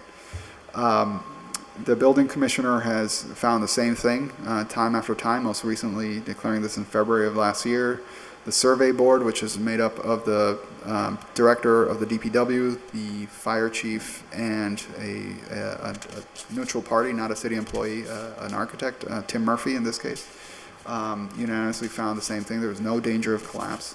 And then the Building Board of Appeals later in June also agreed with the city's findings and did not give any weight to the church's engineers' findings that there was any sort of danger there. As far as next steps of what we would do after closing, our interest is to issue a request for proposals for tenant operators of the building. Our interest is not to have this be your standard city property where the city's programming it, the city's maintaining it, etc. We're playing an intermediary role here, so we would look to lease that for the long term. We are not looking to restrict the type of use that would go there, but we would want to emphasize, of course, in accordance with what the community has been fighting for over so long a time, is that it integrates preservation and celebration of Polish culture. The city does have the option to sell this in the future. There's nothing in the agreement that impedes us from doing so. In reality, though, our interest to lease it in the time being is that if it was just a matter of selling it to someone right now, it's possible that agreement would, it wasn't bearing fruit privately. So the iconography, the iconography that's being leased, if we just turn it around and sell it, may not be available to the next owner until such point in time where they prove that they're having a use there that is not conflicting with the church's desire. For example, having another church there, right? Like a Church of Poland or something like that. There are no immediate repair costs that need to be borne by the city here. The building has withstood the elements of time over several years, and so there's nothing immediate that we would have to do to the city. To the building. There are estimated short-term repair costs in the order of about $150,000, but that's to start to getting it occupied. The day that we close on it, it's not like we have to go in there and shore up the steeple or something like that. All those costs, however, we would put it clearly in the RFP as responsibility of the owner occupant or the tenant occupant. So this is a timeline of our best estimate of what we're facing. June 30th is the date that's in the purchase and sale agreement. That date comes from 2 points. One is we're hopeful that we can use free cash for the acquisition. The second one, more pressing, is that's the date that the diocese has put on the table. As you can see, that's the date that we're working on with the negotiated agreement with the diocese. Short term, so by the fall, we would expect to already have an RFP process concluded and an offer before the city council for approval. And by 2019, have that tenant operator starting to do the investment. So next year. Beyond that, we would look to put terms into the RFP and the lease that has an option to buy as an option. This is a sideways thermometer, and what I wanted to do here is, so some folks may find it interesting, the approach of being the city being an owner for something that doesn't program, and there are examples already. There's precedent as to the city playing a role like this. So. In a scale from least amount of responsibility to the most amount of responsibility on property operated by a third party, we have several examples. On the most amount of responsibility, I would put the War Memorial there. There's a War Memorial Commission that regulates and runs the War Memorial. However, the city is responsible for its maintenance and upkeep. Wisterhurst is a property that the city owns. It also programs, but there is a friend group that provides funding for programming there, and at times it can provide funding for infrastructure. On the less amount of responsibility, we have the Children's Museum and the Volleyball Hall of Fame. They rent a building right next to Heritage State Park that's owned by the city. However, the city is responsible for repair and maintenance of major systems. I believe we also pay the electricity there for them. The best example that we have, however, is the River Access Center, and very close to the border with West Springfield, which is operated by Holyoke Rose. So that's a piece of property that the city bought. The city built a building there and has done a lease for, I actually don't remember how many years they've been there, but they've been operating it, and they're responsible for the day-to-day and improvements on the site. So that's where I would place Mater de la Rosa and kind of that end of the spectrum, where the city would own the deed but would be leasing out beyond triple net. So it would have to be long term to justify anyone's investment, right? If you're doing some serious fundraising for this in the hundreds of thousands of dollars, you want to know that you're going to have site control for a while. So that's what we'd be looking to do. In terms of the Chestnut, Hampshire, Elm, Cabot Street lot, we've already done environmental studies on this, a phase 1, which is a document review on what has been present on the site, what may be present on the site, and a phase 2 as well. The phase 2 is those nice colors there are part of a ground penetrating radar with a magnomet. I can't even pronounce it. Basically, we run a magnet and radar on top of the soil. The diocese was kind enough to allow us on their land, as was the housing authority. So the deeper red spots that you find there, as would be expected, is metal. What we were looking for is oil tanks to make sure, what is this a brownfield or not. You may not be able to see it from where you're sitting, but there are several black circles around there, those represents soil samples. So what has been amazing to me is that the soil samples all came back under reportable conditions. And we only found one confirmed oil tank, and as luck would have it, it's on the parcel we already own. So that will be coming out later this fall.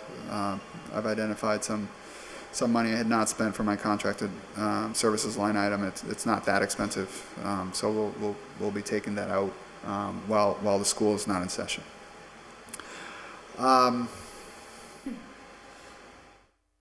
Questions?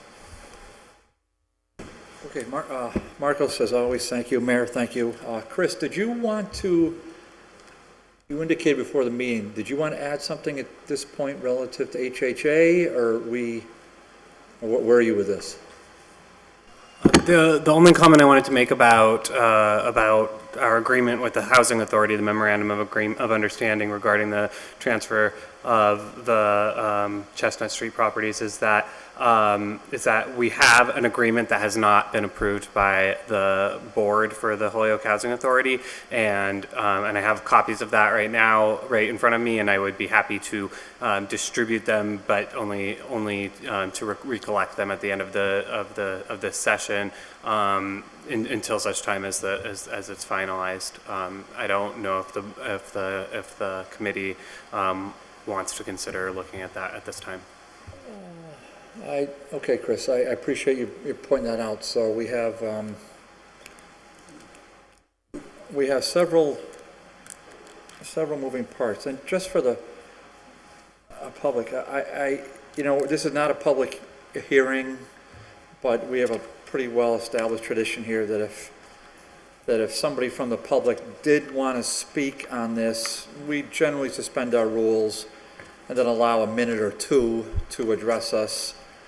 This is not, so we'll go over those ground rules after that. So I'll throw it back out as an offer, and then we'll just, if people want to accept the offer, we'll establish some ground rules, and we'll stick to them. Motion to suspend the rules and allow public comment if anyone wishes to speak. Well, just before we, I didn't recognize you, but and I will in a minute, but I'd like to hear from other counselors first before we suspend rules on that. So if any counselors do any counselors have questions relative to this right now? Councilor Sullivan. Yeah. First one would be for the mayor.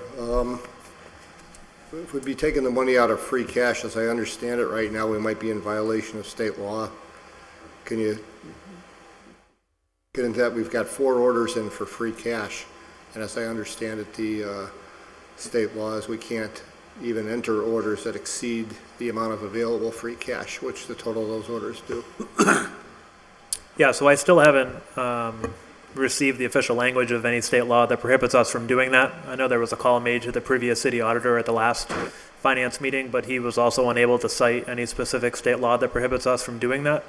So both for this order and the contract regarding the fire department, we put options from both stabilization and free cash to maximize options that the council could pursue when they're considering how they vote on the respective orders. Okay, and I don't know who, anybody can field the next couple here. Well, I understand the part about the iconography, and they've removed crosses and baptismal fonts, stuff like that. But the stained glass windows, I mean, what would be to stop the church from just turning around and selling them a year from now if they found a buyer, and stripping these right out of the structure, and whoever's in the place running their program has got a window now with at least 16 irreplaceable stained glass windows taken out of them. So this is 2 parts. Also, what if they didn't maintain this building at all and let it deteriorate? And we're looking here in City Hall at what, $60,000 per window? What makes us think that they're gonna continue to maintain these windows when they didn't maintain the steeple or any other part of the church? So on the maintenance of the windows, they would, the church isn't going to continue maintaining them while it's leased. So the whole thing would be responsibility of the tenant, the lessee. If the church takes out the windows, they would have to replace it with something else, right? So understandably, they would not be the historic windows. But if it's demolished, there are no windows either. So, yeah, exactly. So why would we agree to let the diocese keep ownership of something that if they were going to demolish it, they'd be gone? Now, if the group that takes it over has to maintain them, and they could spend tens of thousands, hundreds of thousands maintaining those and then have them sold out from under them. So as I said, by church canon, and there is religious iconography on the stained glass windows, they retain ownership over anything that has religious iconography. I can't explain to you the motivations of the church beyond that. I can say that they have no ill will to take them out beyond that. Well, I don't want to get into about their ill will, but in the presentation you gave us, it's clear that there were misrepresentations made as to the condition of the structure. So I can't believe there's no ill will here. As far as ill will goes, okay, iconography aside, this whole thing is about Polish heritage. Why are they taking the Polish eagle emblem out?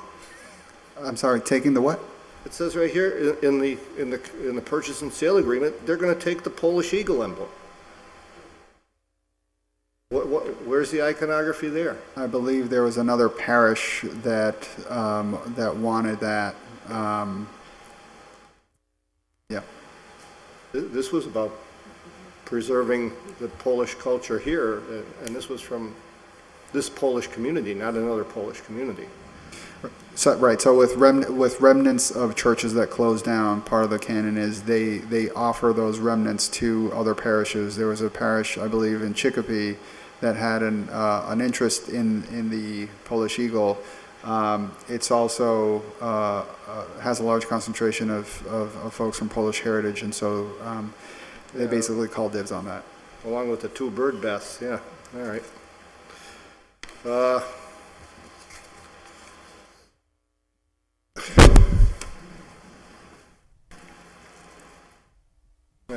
Yeah, that's my only questions for right now. Thank you, Council Sullivan. Councilor McGivern? Thank you, Mr. Chairman. Just a few questions. Before I speak, though, I'd just like to make a disclosure. I am Roman Catholic. I'm a member of Our Lady of Guadalupe, which is a parish formerly Sacred Heart Church. It still is a parish that includes Our Lady of Perpetual Help, Our Lady of Precious Blood, and we have a mission in IOC. It's a missionary parish in IOC itself.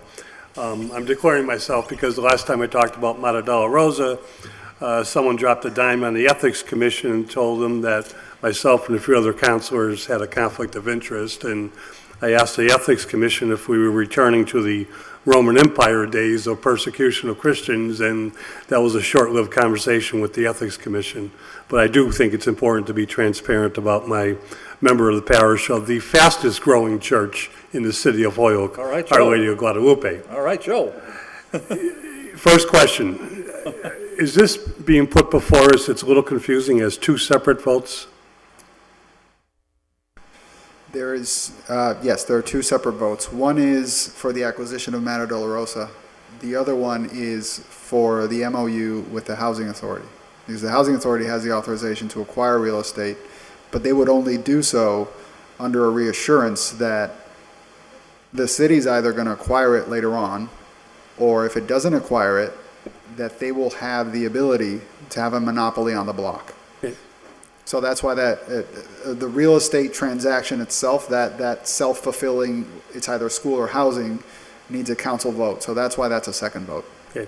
On the Joe? second vote, Joe, can I just interject? Because I just want, may I? sure. Just on that, so we don't have, we cannot possibly vote on that second order, or whatever, where's my agenda? Well, we don't have the MOU in front of us, so we You will, cannot you will have it prior to the, yes, you will have it prior to the vote. the 25th. Well, there won't be a vote unless we have it, right? Right. So, well, so there's going to be no vote tonight on the MOU relative to Holyoke Housing Authority because that's impossible. Well, one, because it hasn't been approved by the board. That's by the Board of Commissioners of the Housing Authority. They need to approve it first. Matt, am I right on that? Okay, so Matt Mainville is the. I don't think the board has to approve. So there are two signatory parties, right? And both parties have to agree on it. The board could, hypothetically, the board could approve after the council votes on it. If they don't, then they're not a signatory party, right? An agreement only has effect when two signatory parties. Sure enough. Right. But So- I want to get back to Councilor McGivern because he has the floor, but I just want to be clear. So we don't have the MOU in front of us at this point, so we can't, we have nothing to vote on. Sure. So, sorry, Joe. Nope, you're fine, that's where I was leading. Yeah. And I would like to see a copy of the draft of the MOU, a very detailed description of the proposal, and I do have an open mind about all of the proposal in front of us, but I have a lot of questions. On the MOU with Our Lady Perpetual, the full property, I understand the land that Our Lady Perpetual Help, which I think is still owned by Our Lady of Guadalupe, but that's a separate issue, Father Albert, which we'll take up with our parish priest itself. But on the parcels not owned by the city, 5, 6, and 7, what is the monetary cost associated with them and with whoever, are there current owners that are identified, or 5, 6, and 7 would be the green parcels on the map? Yes, those are owned by the housing authority. They are owned by the housing They authority. already, right now. So the question I have is, the $140,000 is just for Our Lady Perpetual Help land?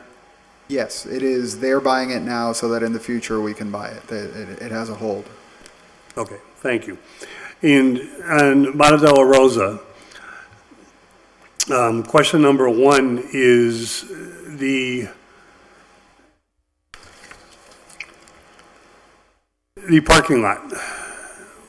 Why would we not want to buy some parking if the city was to own or pass on this land to another entity and just have a standalone building which cannot be supported by on-street parking legally?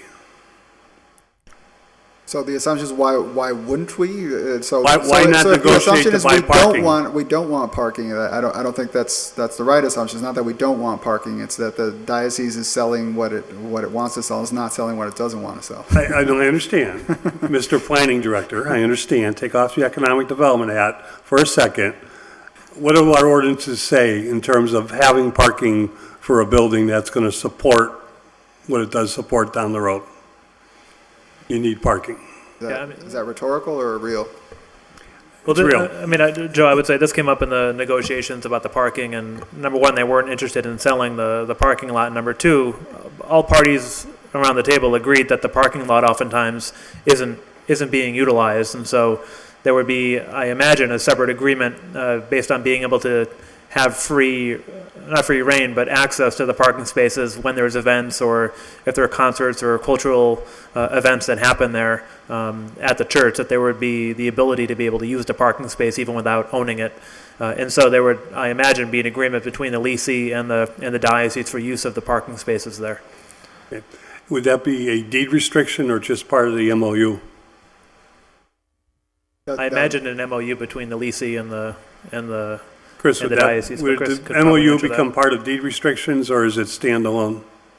We're not, so the memorandum of understanding is a separate document between the housing authority and the city, but the purchase and sale agreement has a term specifically related to parking. It's item 6.4 on the bottom of page 5 of the purchase and sale agreement, and it survives the closing.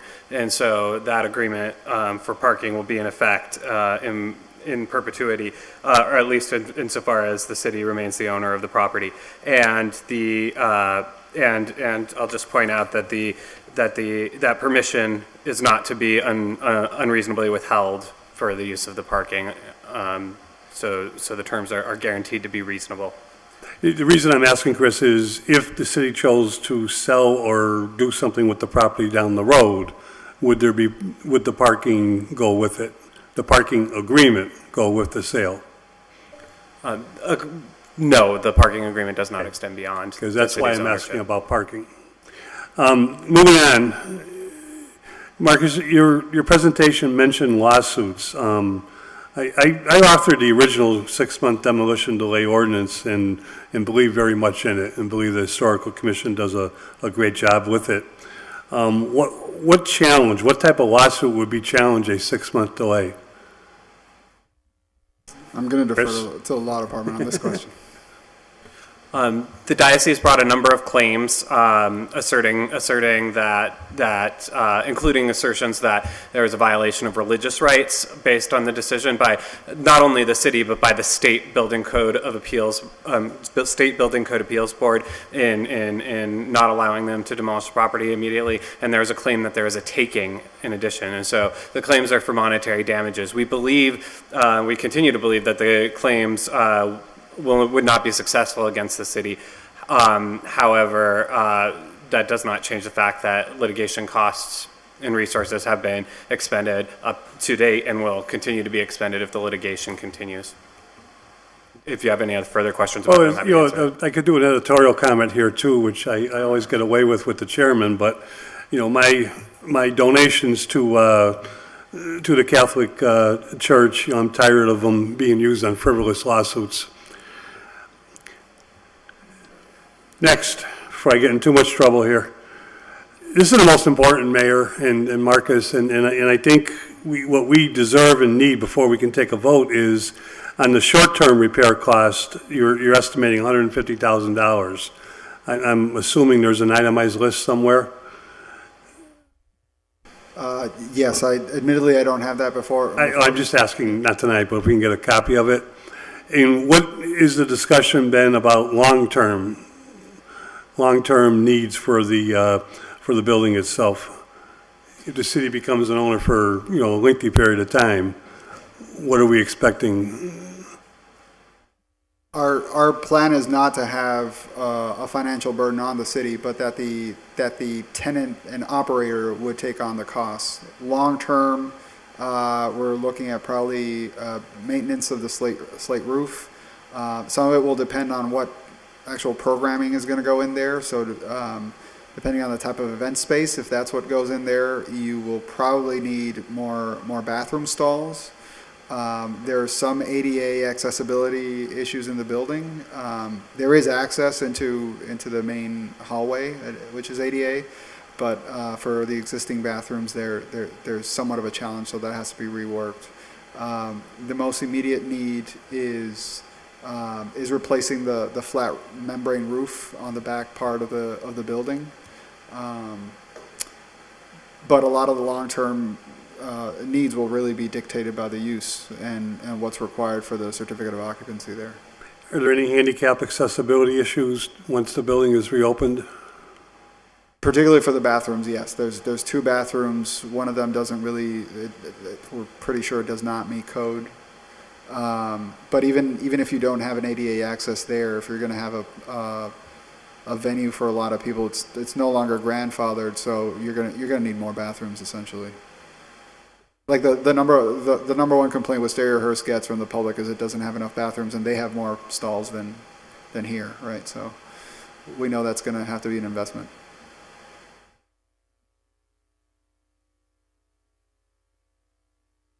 We're expected to take a vote by June 25th on this? By June 29th. I know you have on your calendar the Tuesday the 26th, right? A council meeting. Our last meeting is tomorrow night, right now. Oh, okay. We have a budget meeting, and we have 3 budget hearings coming up with a final night set for a vote, which. Well, my understanding was that there was going to be a special meeting on the 26th. That may be erroneous on my part. That was The budget That's- meeting. I believe that's for the budget. I mean, anything's possible, but It's the budget meeting on the 26th. 26 and 27.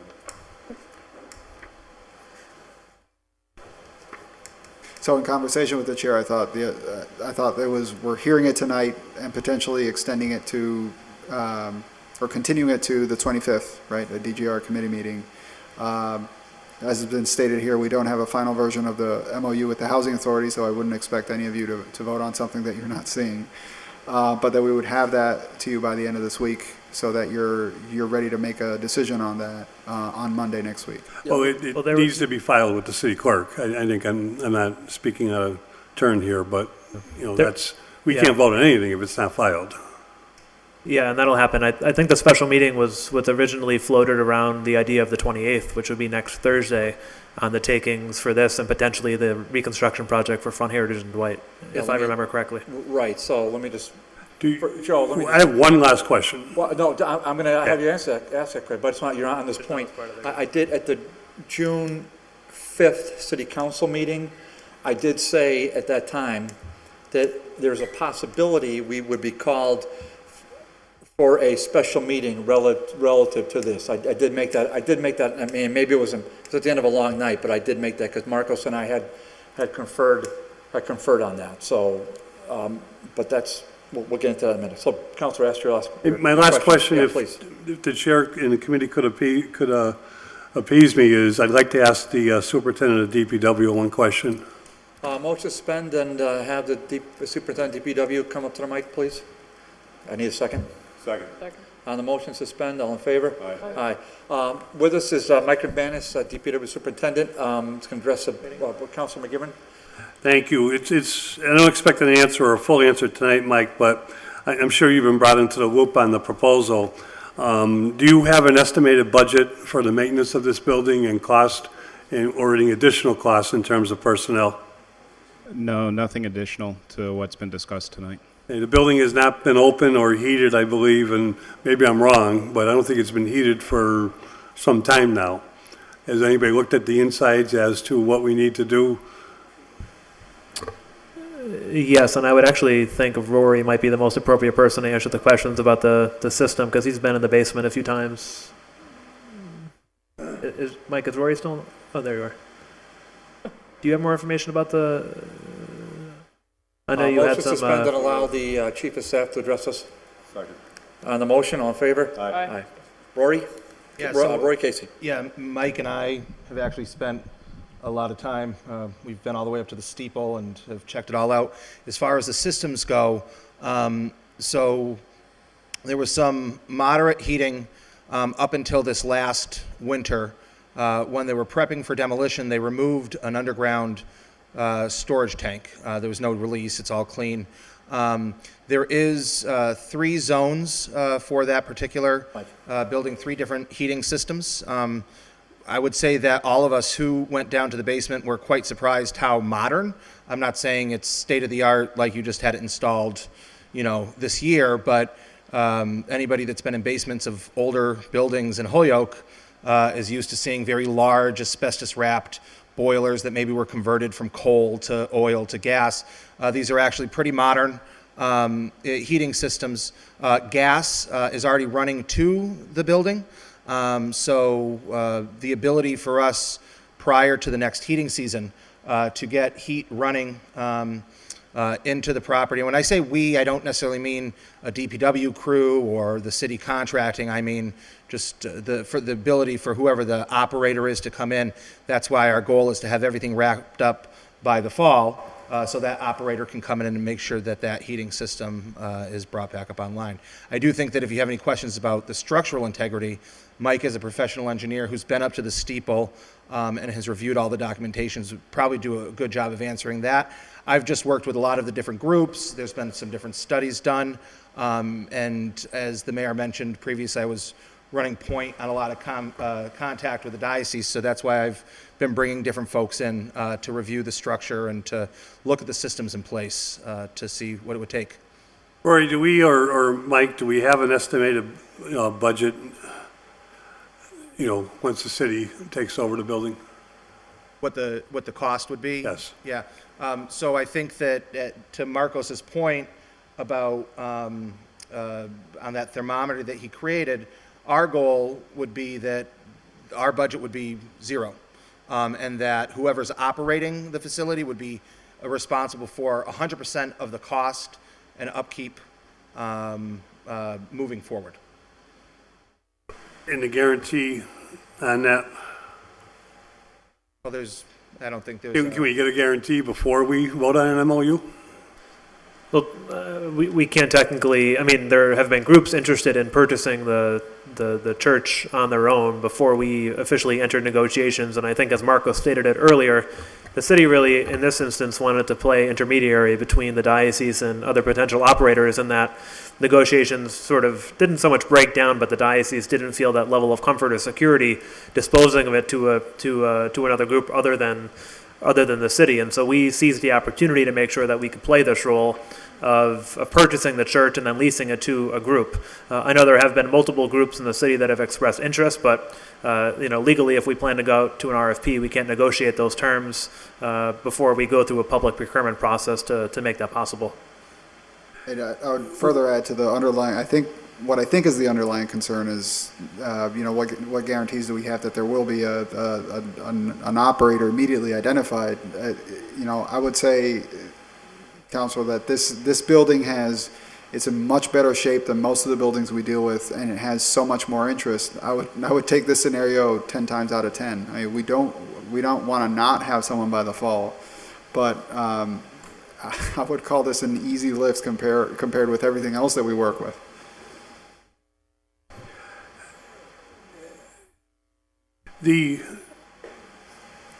It's confusing. I think a lot of people out listening to us and watching us on TV are asking what is preventing the diocese, what is the concerns of the diocese to just making the sale directly to the quote-unquote operator. So this is tricky because I'm in the position of having to speak for the diocese, and probably we're taking on, if we're taking on the role of what the diocese is concerned about, sure. I think we need to be transparent. I'm gonna try to represent one of the concerns that they have. All right, and if I go wrong, just stop me. They're closing down a church, a place of worship under their canon. And they want to make sure that if they're not taking down the structure and all the religious significance of it, that amongst all things, I think that it's not being used somehow as a religious place of worship by another group, but just not by the church. And they want to make sure that if they are offloading it, given the representations that they've made about for themselves, right, on the structural stability, that they're not somehow making themselves liable should something happen. And so for them, they see in the city the reassurance that we have a large balance sheet. Right, and so that comes with risk to us, but that is the role that we're playing. That we know that we can identify a group or a tenant that can run this appropriately going into the future, and it's similar to what the redevelopment authority's role plays in other scenarios where it is the actor of last resort when a private deal cannot go through. And with the history of diocese closing churches, when the next church is closed, which could be mine, what does the city do? I can't really comment to the history of the church that That's you go to. That's rhetorical, Marcus, don't worry. Okay, all right. So Thank you, Mr. Chairman. Thank you, everybody. And I do and will keep an open mind. Yeah, Councilor Vacon? But we need some answers. Councilor Vacon? I have a question for Rory.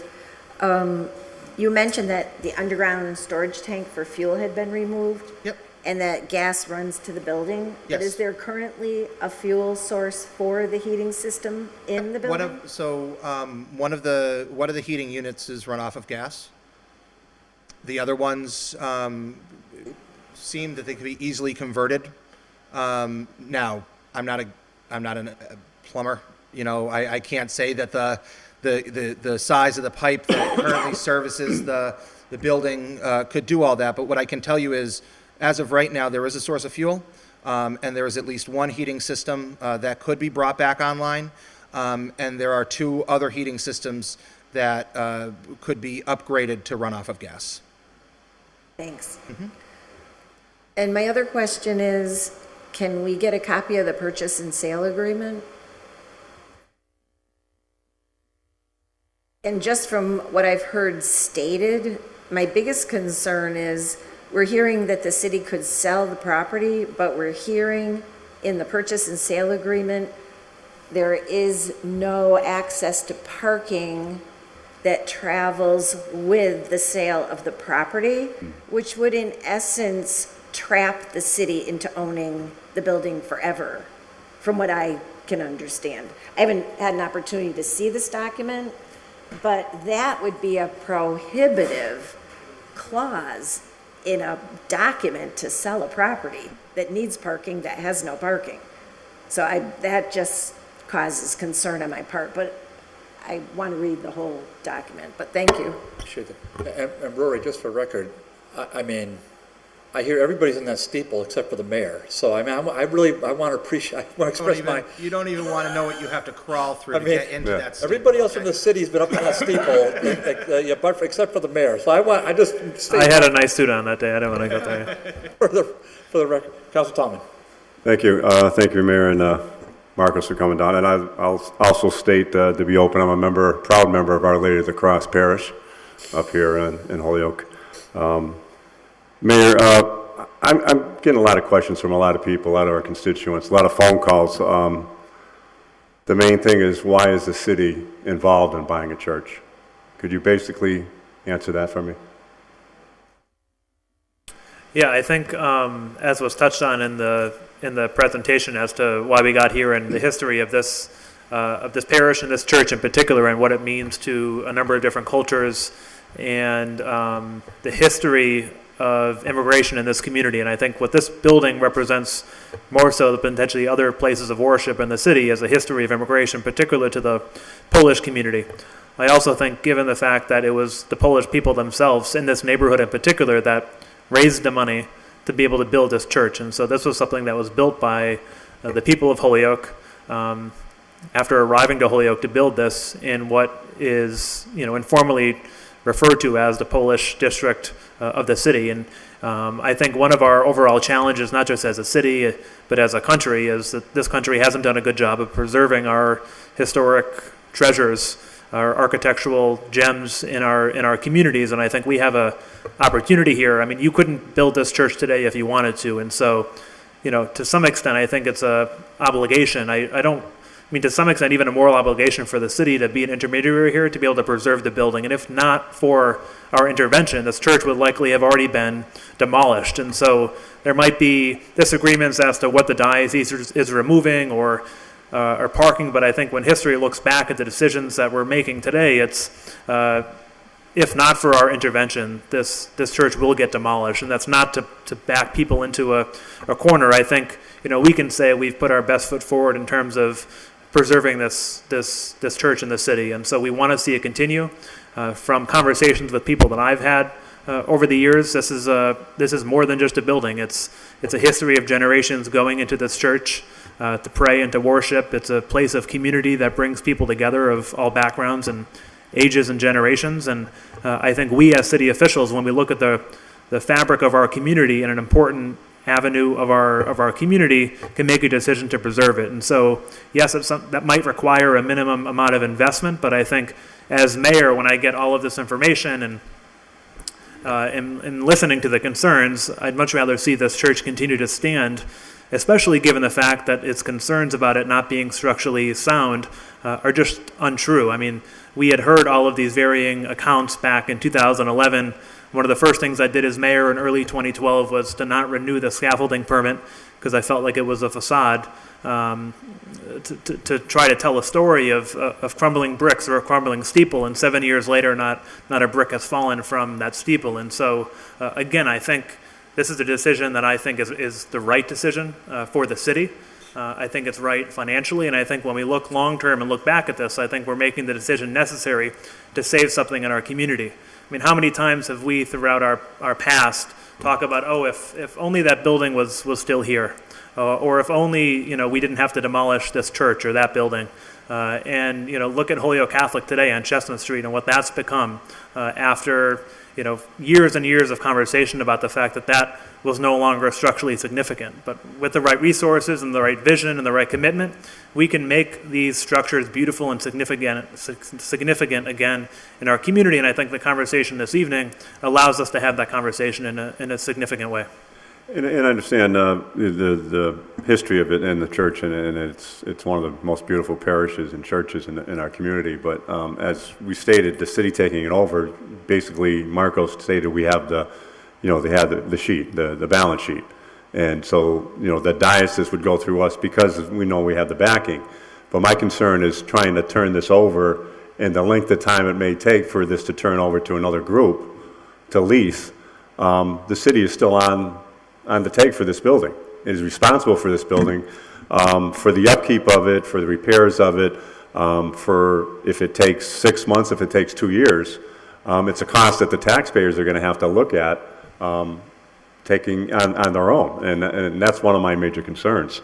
Also being a member of the Finance Committee, that we have 4 or 5 different transfers that are coming forward that, we don't have enough money right now in free cash to cover all of them. And this was one of the last things that came through for us that we discussed at the Finance last week, that there may not be enough money to transfer to take care of this by the end of the year, which there's a deadline here of like June 8th or 29th, which will make it difficult for us to proceed with this. So I sort of want to know what happens if this doesn't get the funding. What happens then? Does this nullify this? Does it go back? And does it go to the church to take it down, the diocese? If it does not get approved? Does not get approved, right. Certainly that would be the risk that we would be facing, yes. Because it is a risk they're taking now, taking the building. Sure, absolutely. I mean, I'm not going to sit here and tell you that that there is no inherent risk. I'd be lying to you. But number one, we're in the best position possible, given the type of building we're talking about, in that it's in very good condition, and it has the most attention from so many community members. We have international attention on this building. I would love to have that in every property that we own. So that's number one. Number two, if we were so lucky to garner a positive vote from the city council, I'm not going out to celebrate the next day. Now all the pressure is on my office and the law department and the mayor and everyone who's worked on this to act as swiftly as possible. There's no bill that comes due the next day after we record the deed, but certainly over time, if we keep it, then the probability of us having to incur an expense may be higher. Our interest is to move swiftly, to identify a group. The groups that have been talking about this for years before this proposal have an interest in moving as swiftly as possible. Some groups have been fundraising even without site control, which to me is outstanding. So I am fairly confident that we can get this done by our projected date. But as you said, there's no guarantees. No guarantees unless, but death and taxes. So that's where the big risk is for us. And I hope you understand that we represent the taxpayers of the city.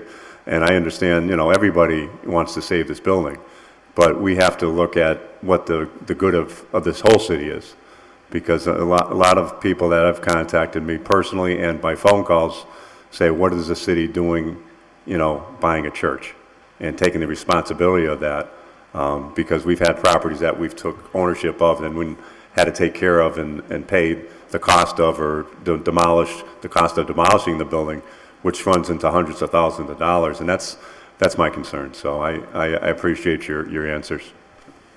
Council Sullivan? Yeah. Alex, is this purchase and sale agreement, is this something you could go back and tighten up or change some details around the parking, the windows, the eagles, the things that are taken out of the church. Number one, on the parking, as was addressed by Councilor Vacon, so that would also transfer in the event of a sale. And some sort of assurances or guarantees around the windows that if a group's going to go in there and spend the money to maintain those, that they're not going to be taken out and moved to some other church or moved somewhere else within the diocese. Right? I mean, that's a wild card. I find it very strange. They've sold a lot of other churches. They didn't tear the stained glass out of them. I'm not sure. I'd have to go out there and take a look, and I don't have time now, but I think at the old Holyoke Catholic High School, the cross is still on the roof. So they've gone to great lengths here, but there needs to be some assurances on our part that this isn't going to happen if we're going to invest in it. I find it very, I wouldn't say disingenuous, but strange that even in their demolition prices, they're just going to smash and destroy these windows with the prices they had for demolition. That's all they'd be doing to them. All right? Mm-hmm. If their plan was to save these windows, the demolition cost would, there's 20 windows in there at $5,000 or $10,000 each to properly remove and store those. You know, now you're talking well over $500,000 demolition. You know. Mm-hmm. Yeah, and I don't see it, and I think these are things that would make it a whole lot more palatable to the rest of the council also, if we could tighten up with just a couple of these details. Yeah, I'll want to have Chris answer the question a little bit more directly in terms of our legal ability to modify the purchase and sale at this point. I do know through the negotiations that the windows were a very important aspect, at least from the city's end, that we wanted to make sure that the windows stayed put, and there was, you know, genuine understanding as to why and whatnot. And so I feel generally comfortable with the agreement in that sense, but I also understand your concern about a private operator then investing money in windows or other aspects of the church and then potentially them getting removed. But I'll let Chris talk a little bit more about the legal language there. So first, I just want to make one thing clear, which is that the terms that were arrived at in this agreement were very hard fought. We talked about every single one of these issues in detail. This was not anything that was glossed over. So while I hear exactly what your concerns are, I just want to make it clear that these terms have been hammered to the point where they are now, which is part of what brought us here today. The agreement as signed is the only agreement that the diocese will approve. We have no guarantees that any modifications would go forward, and I just want to be very clear that these terms are the terms that we've negotiated. As to a couple of the points that you made, I want to raise the fact that removing the stained glass windows would be a prohibitively expensive option for the diocese in most cases. I think it's highly unlikely that they're going to want to come in and spend the amount of money that it would take to remove those windows for any reason other than, go ahead. Yeah. They were going to spend upwards of $300, I've heard all kinds of crazy estimates, just to demolish the place when they could have walked away for $1. So I really don't want to hear about something being prohibitively expensive for them. They were willing to do that. All right. Okay. I hear you. But all things. So we've made our intentions very clear. Everything that Marcos is presenting today has been very clear from day one to the diocese of what we intend to do with the property, and the diocese is 100% on board with our vision of how the property is going to be used. And so they're not interested in withholding parking, and they're not interested in removing the windows. And while I understand these concerns, they're very natural. And as I said, we were at the table fighting over these issues choose up until the 11th hour. But these are the only terms that they could agree to and be comfortable with at this time. And so I just want to say, as for parking, there's other parking options that are available if we do sell in the future, and we can negotiate different terms with diocese in the future also. So I don't believe that there's any insurmountable obstacle to this going forward, and I hear you on all your concerns about the lease agreement, about the parking and everything else. That's all. Any specific questions you can ask? Well, just to hit on the parking specifically, because I know it's now been raised 3 times, and the need for parking specifically. So just from a regulatory standpoint, there would be no requirement for parking so strict that would inhibit this property from being usable, right? There's a difference between a desire for parking as a good amenity, right? And a parking requirement imposed by our regulations that if you can't meet it, then that's it. You have to keep your doors closed, right? So that latter scenario does not exist in our ordinances. Certainly, there are requirements for parking, which you're all familiar with through the permitting process. But there is also a very wide level of discretion that the planning board has to waive parking requirements as low as 0. Usually that's done in places that are very dense and in the downtown where you cannot have additional parking. This is not an uncommon problem in our downtown. Not saying that is what we want to have, but just realistically, a lot of buildings face this issue, not just this unique building. So just to put the concern a little bit at ease, it wouldn't be, well, we want to sell it, but because it doesn't have parking, then legally it cannot be occupied. That would not be the case. So I got to go back to Chris, though. If, as you said, it's not the intention of the diocese to impede things with the parking, it's not their intention to rip out the windows, what would be their problem with memorializing that in this document? That's a good question. I can't speak for them more than what they've represented to me. They're protecting their interests. As Marcos has stated, they have an interest in the value of the stained glass windows and an interest in the value of the murals on the wall, and an interest in the value of the lighting due to their religious value to the current property owners. And we are able to negotiate 120 days notice before anything would be removed, and those are the terms that we can negotiate. As to whether or not we could negotiate other terms of parking for the future owner, I think it would be unorthodox to create a purchase and sale agreement clause about negotiating for parking uses into the future that far. So I'm not sure what else to say about that. No, I just don't get it. If they have an interest in the value of the windows, but they're not going to spend a dime to maintain them, and someone else has to maintain them, where is their real interest in the value? There is none. And I'd like to see you try to get some wording in here and make a few last-minute adjustments to this document, to ensure that we're not on the hook for some of that stuff. Or not us, but the operator gets stuck putting money into it, just have it taken away from them. Or if the church is sincere about their interest in the value, then they're going to just be leasing, then they should agree to maintain the iconography, the artwork, and the stained glass windows. It only makes sense to me. Councilor Valentin? Thank you. First, I want to thank everybody who's stayed here. We've been here about 2.5 hours, and there's still about 20 of you here in chambers with us. So thank you for sticking through. And I know I made a motion before about public comment, and we haven't even gotten there yet. But I wanted to publicly thank you for that. I'm in my 3rd term as city councilor. I don't have all the answers.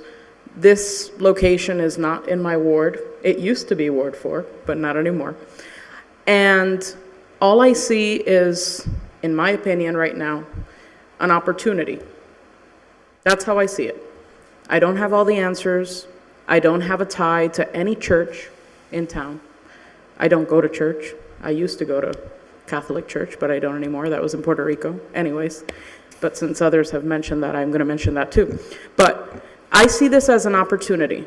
It was not that long ago that we took a vote in this chamber to try to establish a Polish historic district. I voted in favor of that every time. Not because I'm Polish, because I'm not, but because I knew that there was an importance for people to maintain that history and that legacy. And that's what I see with this. I see the beauty of a historic building. I see, as Marco said, a building that, when compared to others that we have our hands in, is, I'm not going to say a walk in the park, but it's a little bit more marketable than other things we got on our list here. And I continue to find that we are in the position as a body, often, of going with the no before we even try to think outside of a box. And I'm just speaking for myself. I'm just 1 out of 13. But I just want to say, for the record, doesn't matter to me how many people it upsets or how many people think I'm off topic or whatever it is. I have the right to be here. I was voted in to be here and let you know what my opinions are. And my opinion is that this is an opportunity, and as I've seen in my 3 terms here, many times we're missing the boat. We are missing the boat because we are micromanaging things that sometimes we don't even have.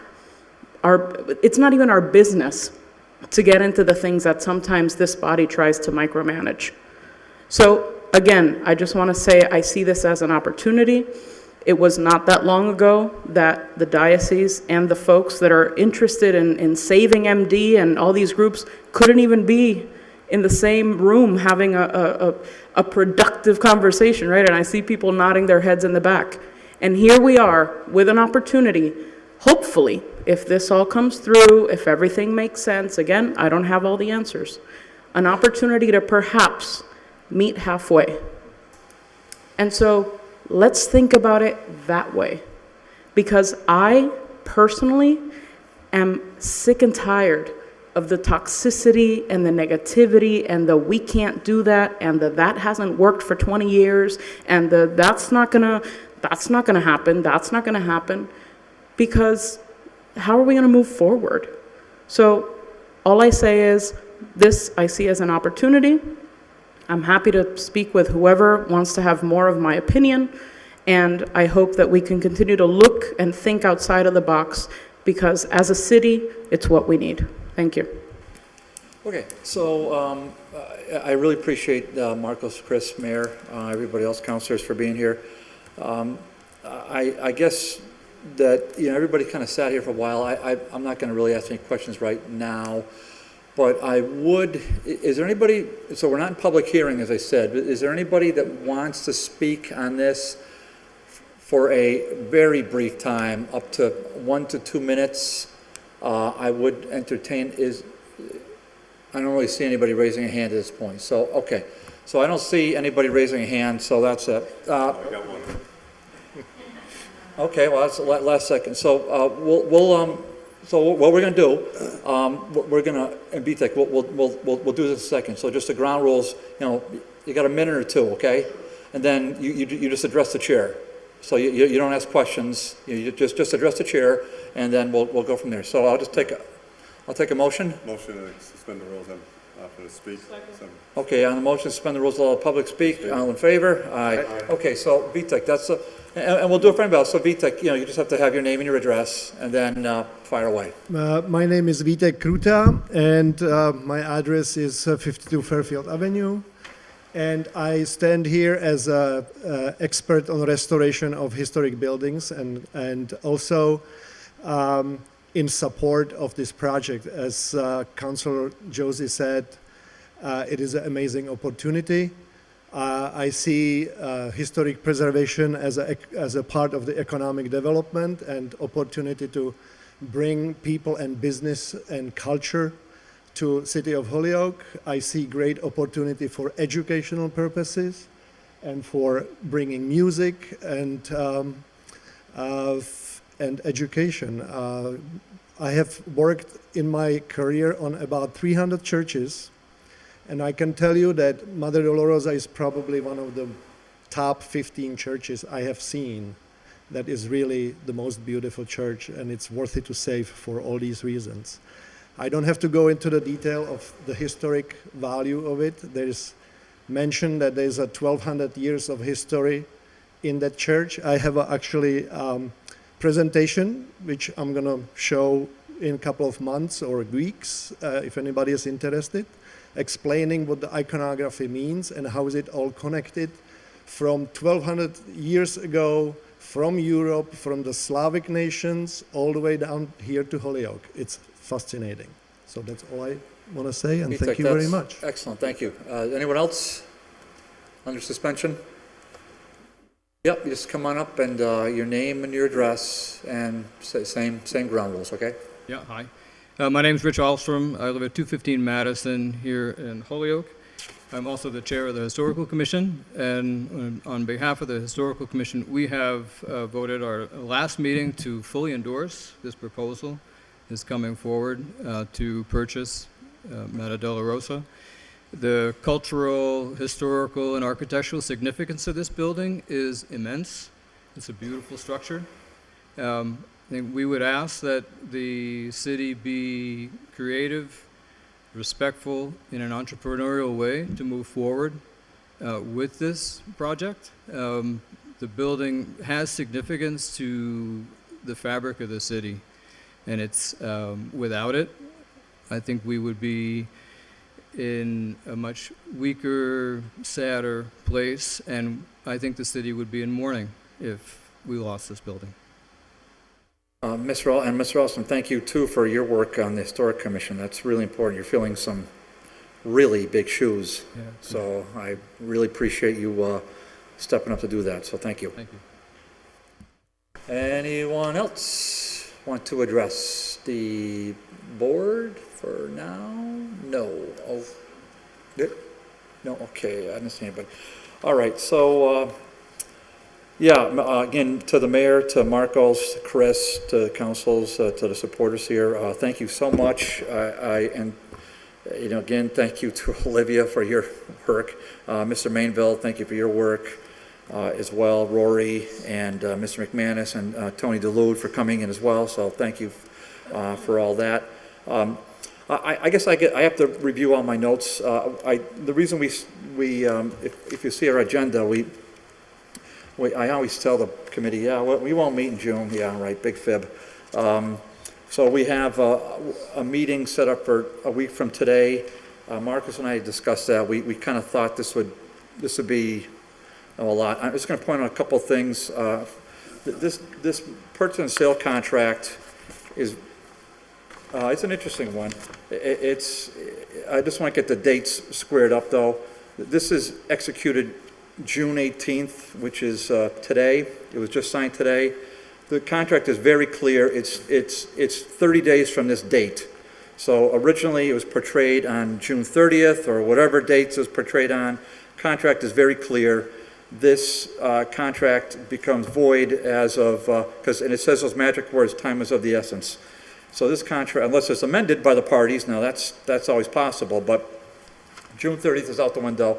The drop dead date is July 18th, and that's irrefutable, just by the four corners of the document. So I want to make sure that's clearly said. I also want to make sure it's known that especially to the advocates of this building, and really they were, the last two speakers were very eloquent. I couldn't have said, nobody could have said it better. So I really appreciate it. Before this board is, the full board, is $347,000 in free cash requests. Now that's documented. The city does not have $347,000 in free cash. Councilor McGivern, the chair of finance, could probably give us a closer number to that, a more specific number. Councilor, do you want to give us a ballpark where we are with free cash?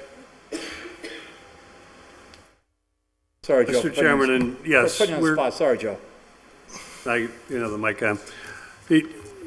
As noted before, we have a number of requests for free cash before us that total more than the free cash that we have. Do you know what the free cash is at hand right now, Joe, by a ballpark? Yes. But you got to plus and minus what's before us depending on votes. No, I know, but just right now, the total free cash, Joe. I just want to get that, and then I'll go through what the requests are. The total free cash is $236,639.31. Okay. We currently have requests of $346,052.84. Right, okay, so by Joe's estimate, it looks like we have requests about $110,000 north of actual free cash. There's an open question as to whether or not the requests for free cash transfers are legal. That is an open question. That was raised by the finance chair at the June 11th Finance Committee meeting, and the finance chair has assured me that he would get the pinpoint site if one exists. I also heard the mayor say, and I just want to be fair to the mayor, the mayor gave us a couple options for this. One was free cash, one was stabilization. I think we've made votes here relative to stabilization that were, I don't know how warm the board would be to stabilization, but again, that's up to the board, the full board. Okay, so I'm just going to make one other small point. To my friends at the on both sides of the Polish thing here, we've been, and I'm so glad the mayor said this. I'm so glad Rory went up there. For years, we've been hearing about the steeple and the condition of the steeple and how it's going to fall down. We had a microburst. We had 7 years of winters. I'll tell you what. Somehow, somebody from the diocese was brave enough to climb up to the top of that steeple and remove the cross from the top of it. So that's and we heard from Attorney Urchel about the diocese. They're tough. The diocese, they're Teagan, Flanagan, and Cohen. They are tough attorneys. There's no doubt about it. They're hard negotiators. I am absolutely convinced that Chris banged his hand on the table more than once. Probably banged his head against the wall after leaving the room, dealing with that diocese. It's a very frustrating group with whom to deal. It's very frustrating. And I recognize that. I think everybody who's here recognizes that. They are a tough group. Doesn't make them bad. It just means that they're very, very hard to deal with. But they were brave enough to go up there, taking their lives in their hands, or contractors in their hands, to remove that cross on the top of that steeple, despite the fact they've been saying for years it's going to fall over. But there's that. So, Mayor, one last word.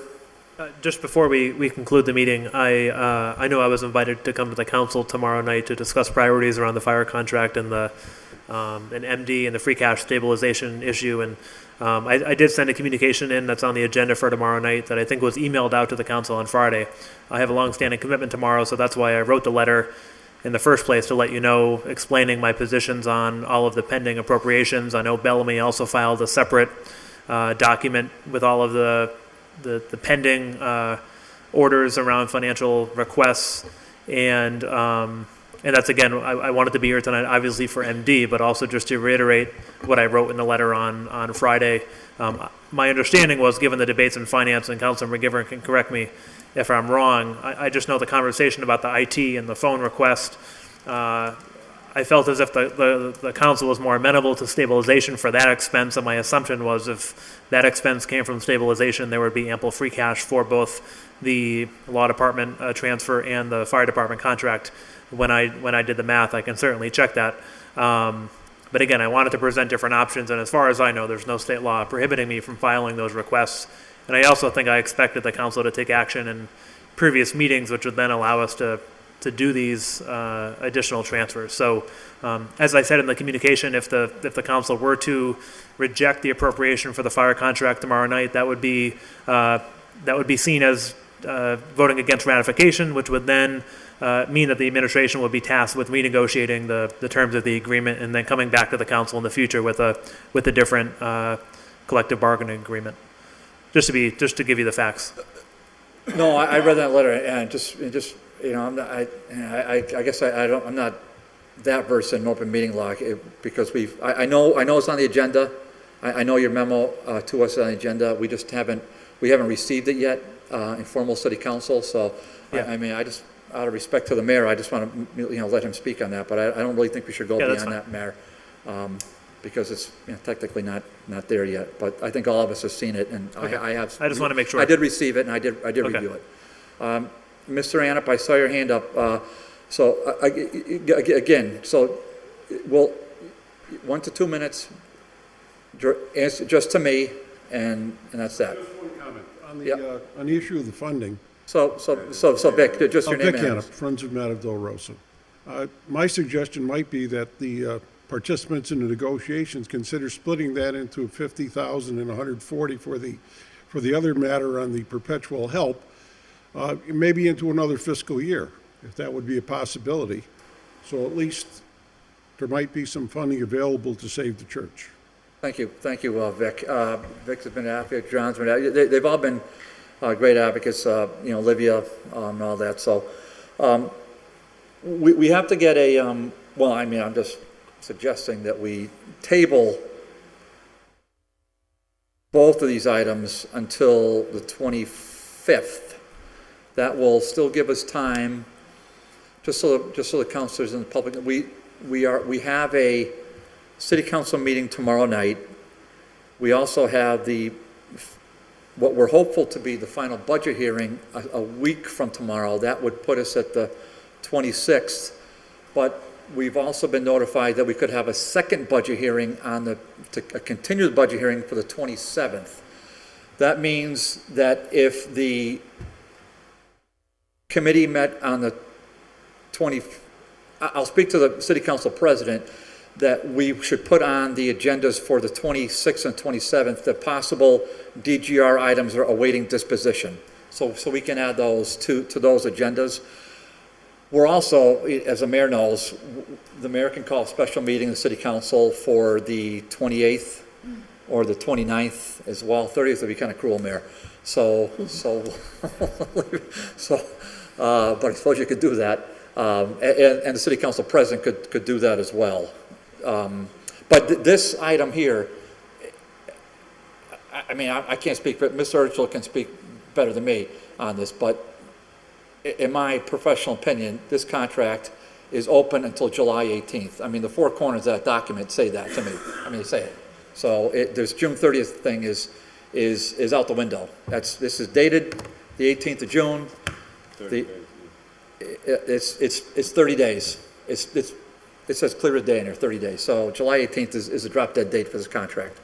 But if you want to circle back with a late file opinion on this tomorrow night, Chris, you can do that. I think that would be a late file we might want to review as well. So, okay, but I'm just one vote. I would suggest we table it till the 25th.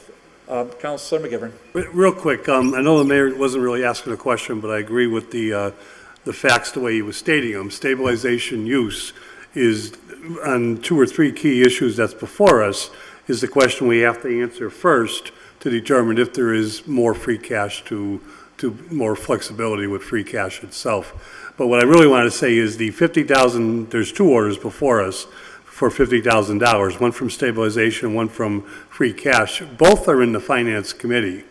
The Finance Committee, did not act on them pending the results of this committee's results.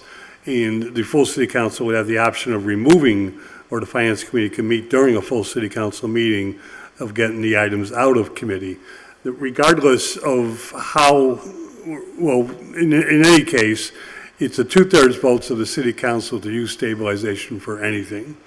It's a 2/3 votes of the City Council to use free cash if we try to pass both readings in the same evening. If we separate, and this is one of the reasons why we're delayed in some of these votes, if we separate the first and second readings, it's a simple majority for free cash. Thanks, Joe.